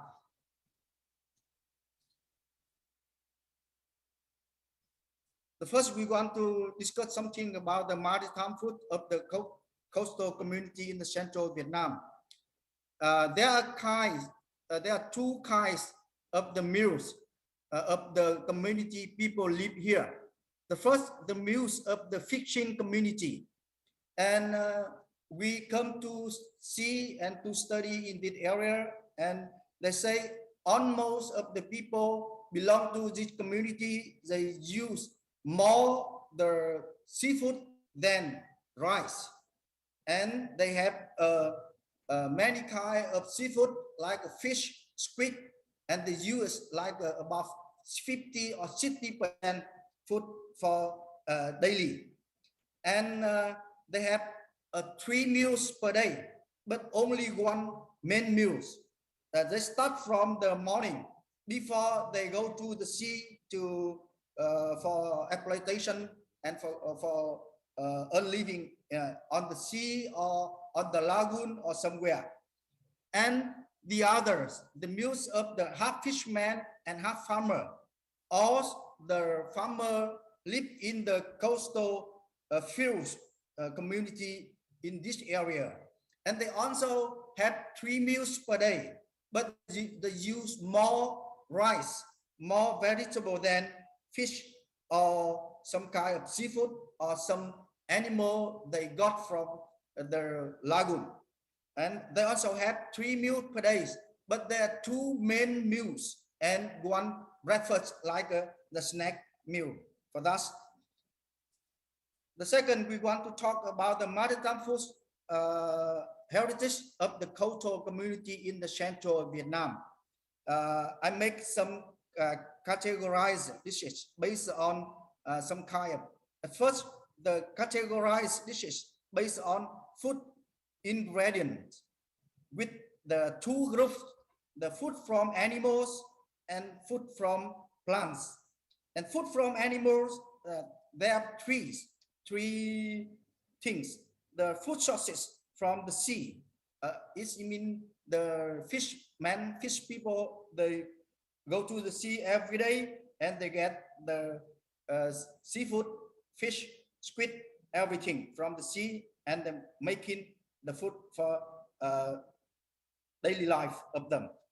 And the other, the food from the lagoon. And this is the people, they live in the narrow land between the sea and the plain in the central Vietnam. And they also have the floating living under the lagoon. And every day they walk around by boat in the lagoon to get the food or the seaweed and everything to live for many generations in Vietnamese history. And the fourth, the 3, the food sources from the westland. As I talked before, there are many the wetland with special animal and special plant grow up in this area, and this is the material for food of the local inhabitant for a long time. Yeah, from for example, seaweed or many kind of vegetable, also the rice plant on this land, and they are the material for cooking and for make the food for cultural community in this area. And the second, we want to talk about the categorized dishes based on the cooking methods. We have many kinds for cooking, like fresh dishes, steamed dishes, boiled dishes, and hot pot porridge or noodle dishes, and grilled dishes, and stir-fried dishes, or fermented dishes. Almost all Vietnamese people in this area, they use a lot of the fermented dishes. They use like the main food for every day, especially in the winter season. They use fermented food for that.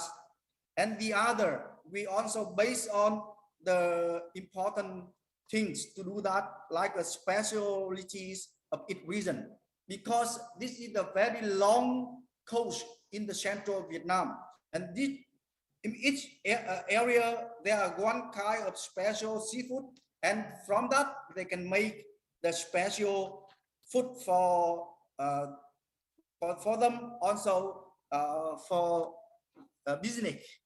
And I want to show some photos of some kinds of the maritime food of the cultural community in the central of Vietnam in the photo, and the people can see that. And here is some kind of fresh and raw dishes. Some things look like the Korean food or Japanese food. For that, it's just sashimi and something. There's something they make the raw fish and the vegetable and the salad with the raw fish in this area. This daily food also the special food for tourism and for business. And one kind of boiled dishes like crab, some shells, and ice of the tunas. They also make steamed dishes and is used every day. And here some kind of grilled dishes like a squid, like a shell, and they make many kind of food for daily using and also for business, the same. And here some kind of hot pot and the soup. This follow the style of the Central Vietnam. There's use a lot of chilies, a lot of the vegetable to use make hot pot. This also for daily use and also for business, for tourism. Like some kinds of the soup they use and the noodle they can make from the fish, from the jellyfish, from the squid or the eels. The eels they live in the some fields in that area. And this kind of stir fry dishes and from that area with the crab, small crabs, squid also. And some kind of hot pot and soup and the seafood, fresh seafood from the sea of that area we can find as. And this is very famous fermented food from this area. They make from the shrimp, oyster, from the shell and many kind, small fish. The Vietnamese people, they live in this area, they use either fermented food for the winter season. And this Dr. Tran, one kind of made fish sauce. Dr. Tran. Yes. Yes, we would like to request if you can wrap up in 2 minutes. Okay. Thank you Yes. very much. Yeah. Okay. I want to talk about the value of maritime food of the Vietnamese. We have the three values: nurturing value, cultural values, and commercial business value. And the second, we also talk about the culture of the chain, the maritime food nowadays. The first, the variation due to reduced food resource because the over exploitation. The second, we also talk about the condition now there's tension with some between countries in South China Seas also makes some impact for that. And the others, the duty for climate change, they can make something that may impact.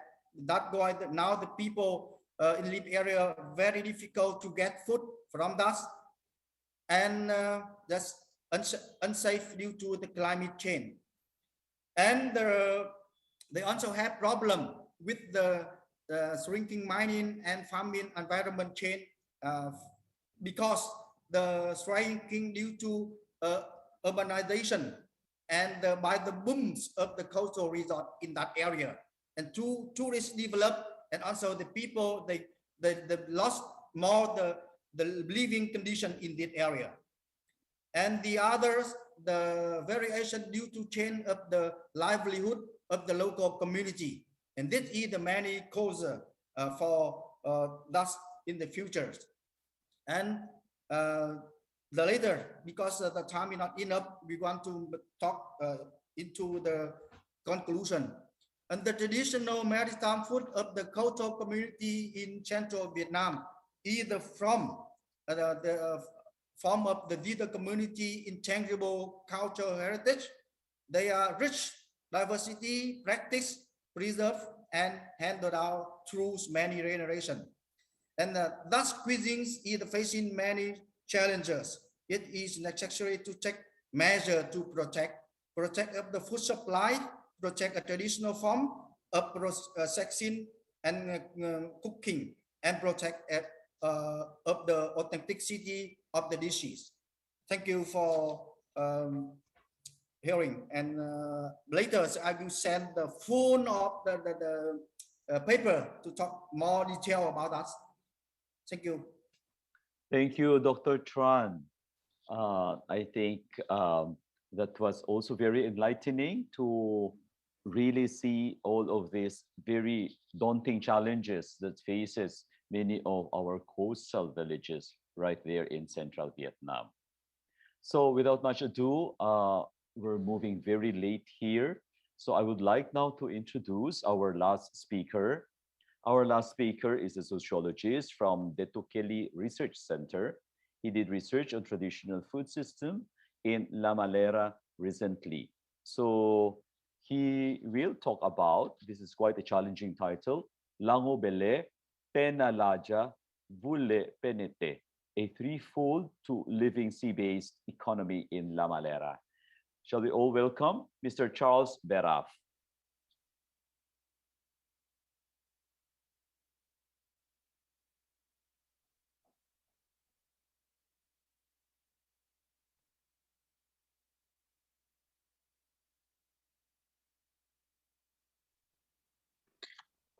Good afternoon, everybody. Good afternoon, Dr. Eric. Good afternoon. I prepare a very, very short presentation, but I do hope this presentation can give you something. Yeah, I would like to present traditional economic system in La Malera. Sorry. Can you see my screen? Not yet. I think it's blank. Oh, why not? Sorry.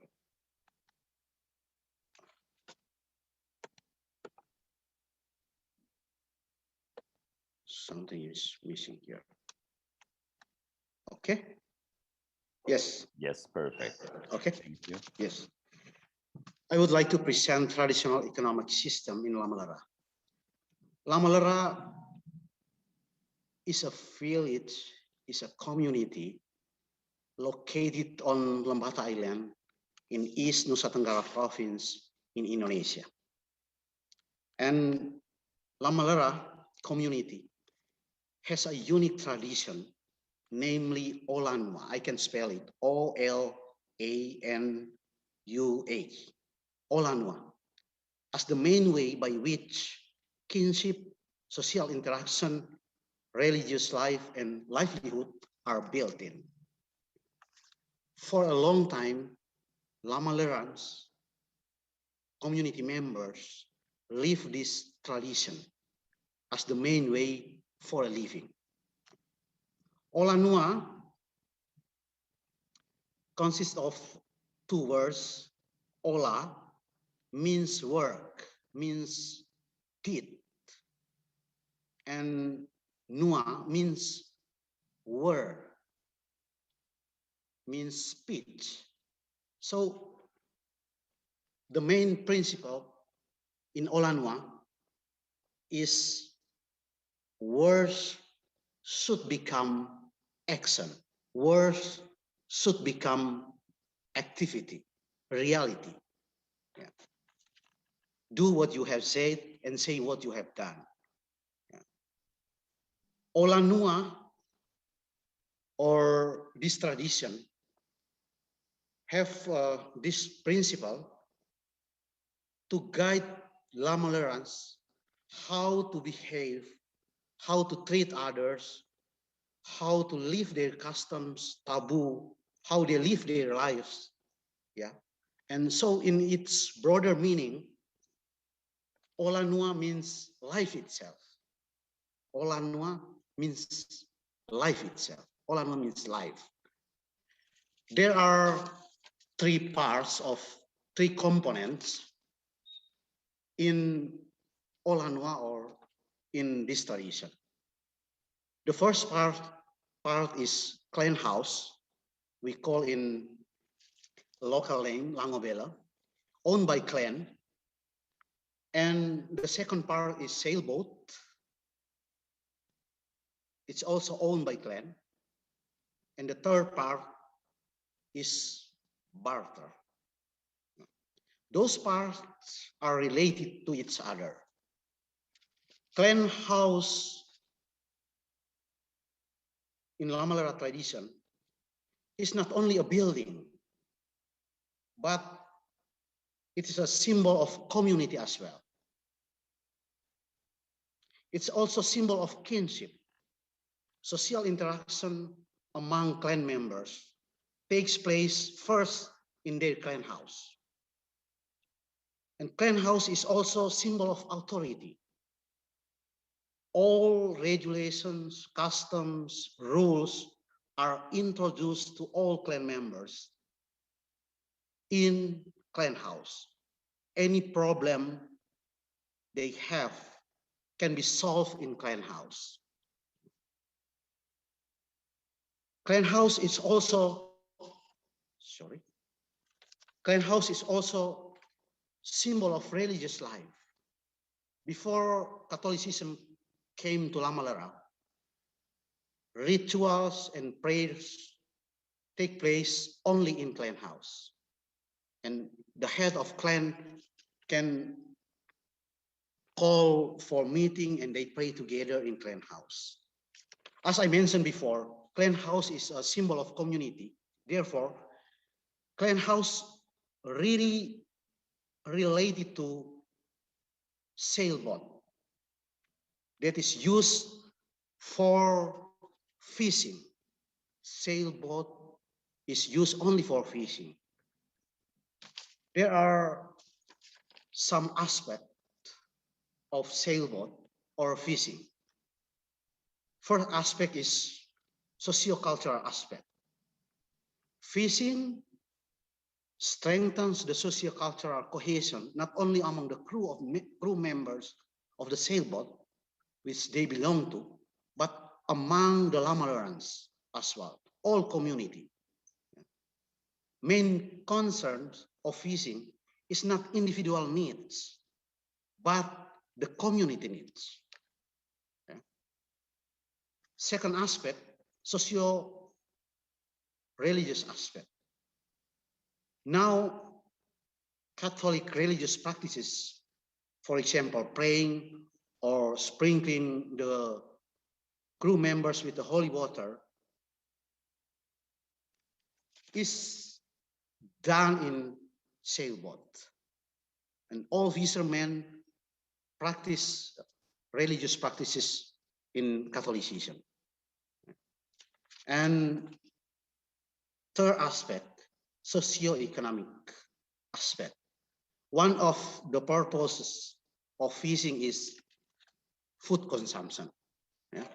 Food consumption. As community, their economic life depends on sea. Yeah?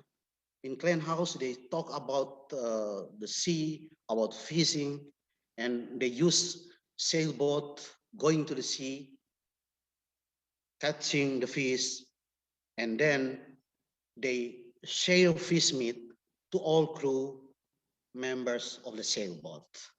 So the first attention is community, not household, not personal. Yeah. That's why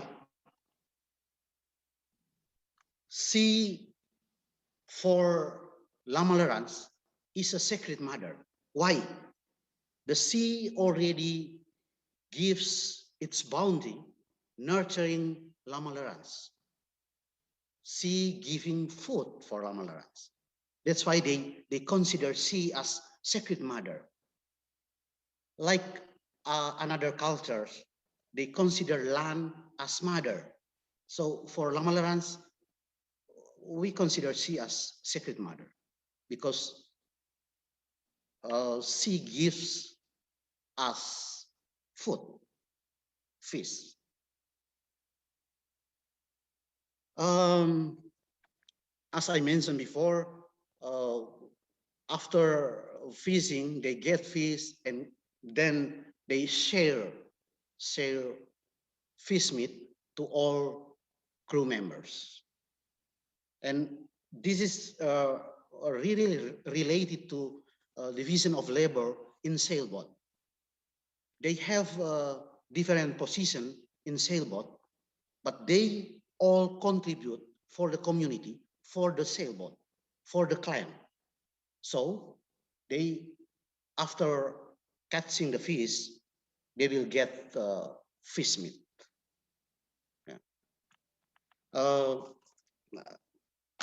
I want to show how Lamalerans focus on community first. Yeah. In clan house, in sailboat fishing, and then they get fish meat. And fish meat they can use for household consumption, daily consumption, but also for barter. Yeah. One principle in barter is I want to give up something I have got because I want something else more. Something else more is not only about things, foods, but also about relationship. Barter is conducted by women. Women in Lamalera, they will go to mountain and exchange the fish meat for getting food. For example, banana, cassava, uh, corn, they get from mountains. But they also build social relationship with people in mountain. So barter is not about thing, foods, but it's also about relationship. This is the flow of sea-based economy. Start from clan house, yeah, it's about communal life, and then sailboat, fishing, sea, yeah, it's about community, and household, it's about personal, yeah, they can use fish meat for consumption, household consumption, but also for barter. And they also investment, sorry, they also use food that they get from mountains for investment. We call in local name matagapo. They use for daily consumption, but some food they save, they keep for 5 or 10 years later. Yeah, when dry season, they can take those food for consumption. That's all my presentation. Thank you very much, Mr. Eric. Yeah. Thank you, Mr. Charles. Um, that was a very interesting worldview, no, from La Malera, and quite enlightening for many of us um, with all this interconnectivity from the clan house to the sailboat up to the establishment of an economic system, that's existing there in La Malera. So thank you very much for all your wonderful presentations. And I think we have received some questions already from YouTube and some of our onliners. So I will now share some of these questions to all of you. Allow me to review some of these. And I think the first question was addressed to Ms. Suminam. No?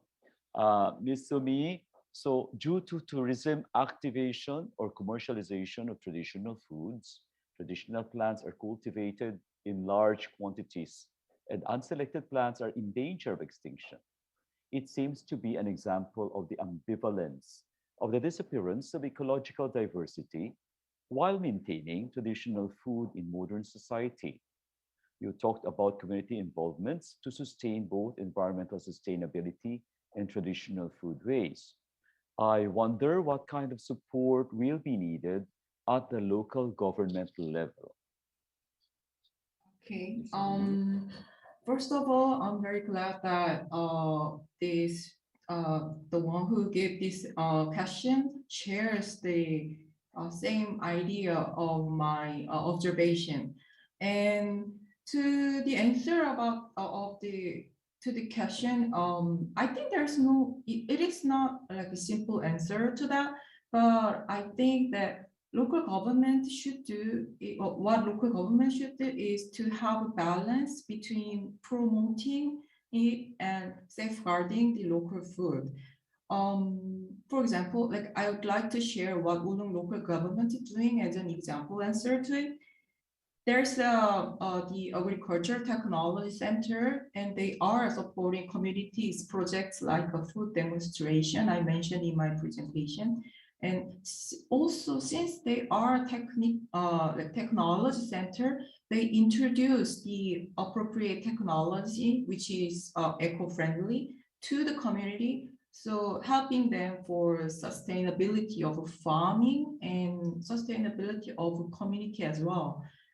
But at the same time, to be honest, it seems more like for now, their interest, local government's interest, focus on ensuring market of native plants or using them as a symbol of island and so on, in a aspect of tourism. So, but again, at the same time, they began to recognize the role of native plants, its social role has more than that, and they try to raise awareness among community. So hope this can give you like a slight view on what local government's role in the local food culture. Yeah, that's all. Yes, thank you, Miss Sumi. I think that is really a very thought-provoking case study. No, such a difficult balance. Yes. To really advance traditional plants, the wild vegetables, while simultaneously also catering to an emerging economy for a small island. So we look forward to more case studies, just like the ones that you are doing research on. No? Yes. So good luck from you. all of us. Okay, we have an interesting question here to Kolaya. Wow. So Kolaya, you're here. Thank you for your presentation. During your presentation, it was impressive to know there are various ways to keep meals for a long time. Yes, this was quite a high point in your presentation. Food preservation. You said climate change affected this culture, but if so, I wonder what specifically happened and how to solve these problems. Yes, please. Thank you very much, Professor Eric, for bringing up the question. Climate change, yes, it's a big issue here in the Pacific Islands. And I mentioned about the preservation of food that is being affected by climate change is, when you bury the food on the ground, there's a reason, and I think scientifically it can be proven as well. There's a reason people bury their food on the ground because of the cold temperature. And it can allow food to last for so long. But because of climate change, increasing global temperature, the atmospheric temperature is so high, you cannot guarantee that the food will last for so long, because over time, the heat will get into the soil and it will rot quickly. The food will rot quickly. But there'll be other organisms that will get into the soil because of that warmth in the atmosphere. And also coastal communities, we're talking about coastal communities here in the Pacific, the rise in sea level is a big deal. And you cannot bury food anymore because you don't know the king tide or the high tide might come and your food will be wasted when this rise in sea level will happen. And also I mentioned about the traditional calendar being impacted by climate change because now we are really not sure how to interpret science because weather is so changing at a very fast pace that we're not really sure, what are they showing us. And some signs they do not come at all. And all of a sudden, hurricane, cyclone, or heavy rain, or very hot sun. So we are not really able to prepare our food for food security because of this changing in climate. Now, how can we solve this? So how can we solve climate change? Basically, maybe that's what you're asking. But we cannot solve climate change. We are adopting and mitigating some of the impacts. So, for resilient communities. Now we have solar, power that has been going on to coastal communities for quite some time. So solar power. Now they can have refrigerators from solar power to store their food, and we have a transport system that can transport them food on a weekly basis. And in terms of climate change in general, we are just surviving. So we're coming up with different activities just so we continue to support the livelihood of coastal communities. But to solve climate change, we're just adapting to it. We cannot really solve the issues that we face. Thank you very much for that. Thank you, Mr. Kolaya. So yes, everybody's grappling, with this reality of climate change. So all aspects of our lives are heavily and dramatically reconstituted, or we are trying to adopt. Our next question is addressed to Dr. Jerayavan. Thank you for your presentation. It seems that the safeguarding efforts are quite well working for centuries. So you can introduce any changes or challenges in terms of modernization or environmental change, if there is any. Also, I would like to ask if there are any efforts for transferring these systems to the younger generation in a short period of time. So maybe that's the essence, no? That topic of transmission and the impact of all these dramatic challenges. No? Okay. Dr. Jerayavan? Yeah, thank you. Thank you very much for listening. And your observations also. I'm very much obliged. Yeah, regarding the changes, no, we cannot deny the changes or the transformation due to the developments. We say that one is the climate, the weather conditions, the knowledge on the weather conditions, because previously the people relied on the knowledge, their wisdom only. But now what happens is even the governments or radio system or the mobile phones, so they give a lot of warnings on the climate changes, weather changes, and the government is also giving a lot of information, transmitting the informations to them, so people rely on these devices, electronic devices nowadays. The mobile phones are there, radios are there, and they carry the radios, they carry the mobile phones to the sea. Yes. And also walkie-talkie. So their government is pushing. they cannot deny it. They cannot deny it. So that is happening nowadays. So that the knowledge, embedded them is getting eroded. I must say. So I can't help. And see the other things, as I shown you the videos on the marine court, as our moderator has already suggested. See, these kind of things are happening. This is a very recent one. I was very lucky to have this footage because it happened in last month after the announcement of our program. So when I went there, it was happening. So that sort of thing is, but there are again changes are happening because of previously penal actions could be taken by the authorities, by the temple officials. They can take the penal actions, but now it is all bad because government interferes, police interferes.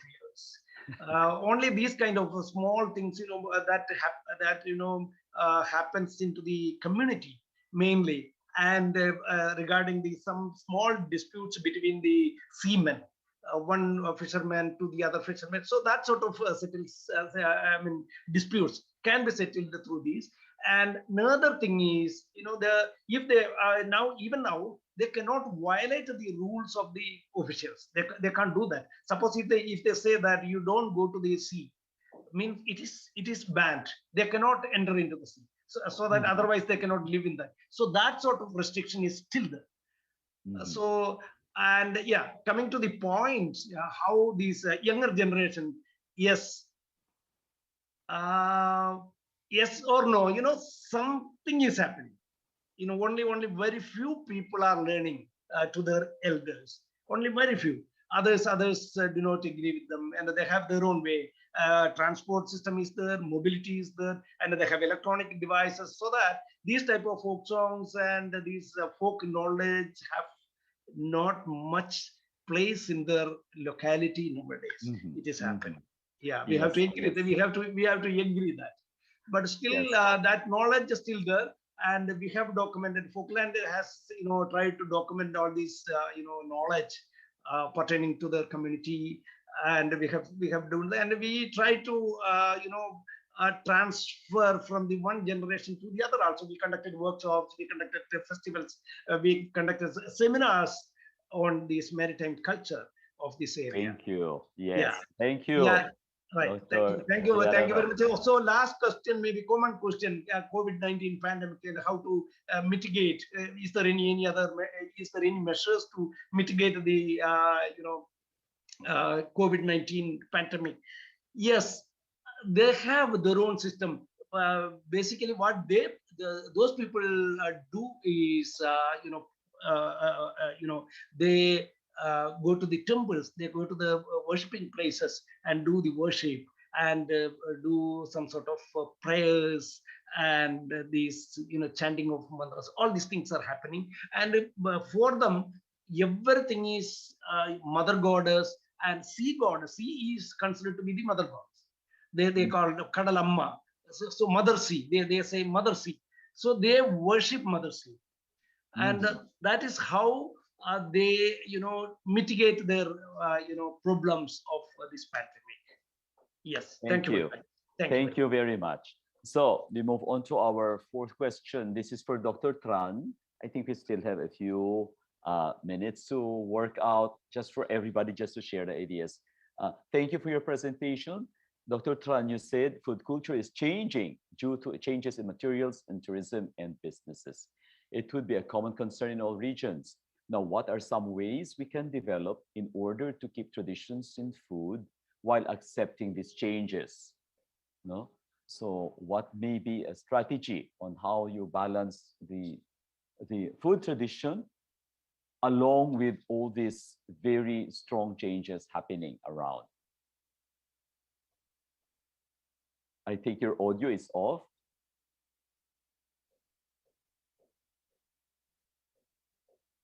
Okay. Yes, Thank you please. for your question.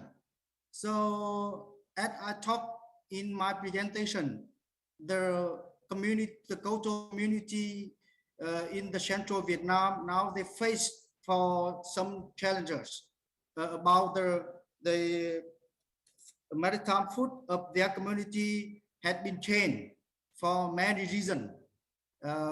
Climate change, the tension in South Asia, and the urbanization and everything. Also, the COVID-19 pandemic, and the people cannot go out for working and for a living in the sea or somewhere. As it mean they make some impact to the structures of the daily meals of the people in this area. Also, they make some change of some material, some the food sources about that. And it means, in my opinion, we must make the very long, very good policy to keep safety for the community first, and then we must reduce some dangerous situation in this area. Also, we will try to provide some new methods and some Okay. new kinds of foods for this area to keep their daily life. And then we also want to make the research to how to study about authenticity of the values of the traditional food in this area, and make the policy in the country, the whole country, and try to get the budgets from the central government and some from the local government to protect the value and to try to keep the authenticity of the traditional food in this area for transaction to the next generation. Because Yes. if we don't have the strategy to do that, and the day by days, the inconvenient condition like the pandemic, like climate change, and like the tension in the sea and everything, and the people that will because the condition to live in this area, and they can move to the other area, or they can change their life, and they can change their food, and they can change the authenticity of the traditional food of this area. This is, I think, and we will make some research, and we support some our idea from our group a researcher to the higher government in the local, yes, and in the central. This is Yes. the we will do. Yes. Thank you, Dr. Tran. Thank you for sharing your thoughts on how to raise some of these strategies to the higher authorities. Last, we have Charles.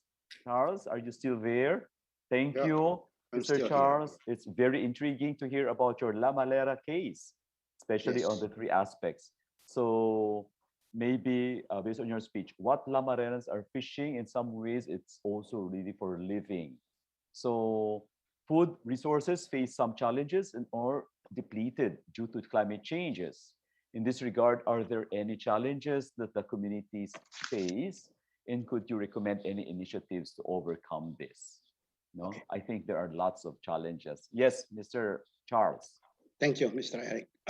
Today, La Malera is changing because of modernity. Yeah, modernity is a big challenge for La Malerans. Yeah, but clan house, fishing, sailboat, and barter still remain central day-to-day subsistence until now.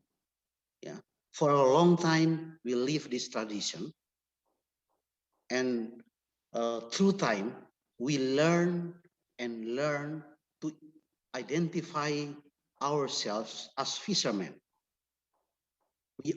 Our life only depends on the sea, so we have to be fishermen.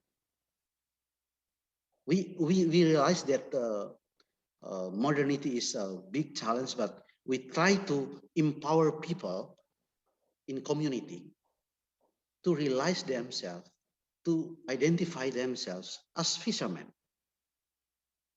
Yeah. Fishing is not only for living, but fishing is tradition. It's tradition. That's why we still keep this tradition, because we can get any values, positive values from this tradition. And second point, in fishing, we use we can use net, yeah, net for fishing, and we also use harpoon for big fish like shark, yeah, manta, yeah. We use harpoon, but we are very selective to choose the fish, because we consider this is tradition. We have to keep tradition, so we also converse the cosmos, environment, all fish in the sea. Thank you. Thank you, Charles. Thank you for that very concise answer. And again, we would like to amplify our gratitude to our very competent presenters, all scholars in their own way. And thank you to Ms. Sumi, to Ms. Kolaya, to Dr. Jayaravan, Dr. Tran, and of course to Mr. Charles. I will now turn over the floor to Minji Kim, and warmest and pleasant day to everybody. Thank you, Professor Eric Zerudo. Now we are wrapping up our meeting. Today, we looked into coastal communities, traditional food system, and the related culture and challenges within two separate sessions. I believe we had fruitful presentations and discussion. For further information, please visit ICCAP's website, and if you missed some parts, you can also replay the live streaming videos there as well.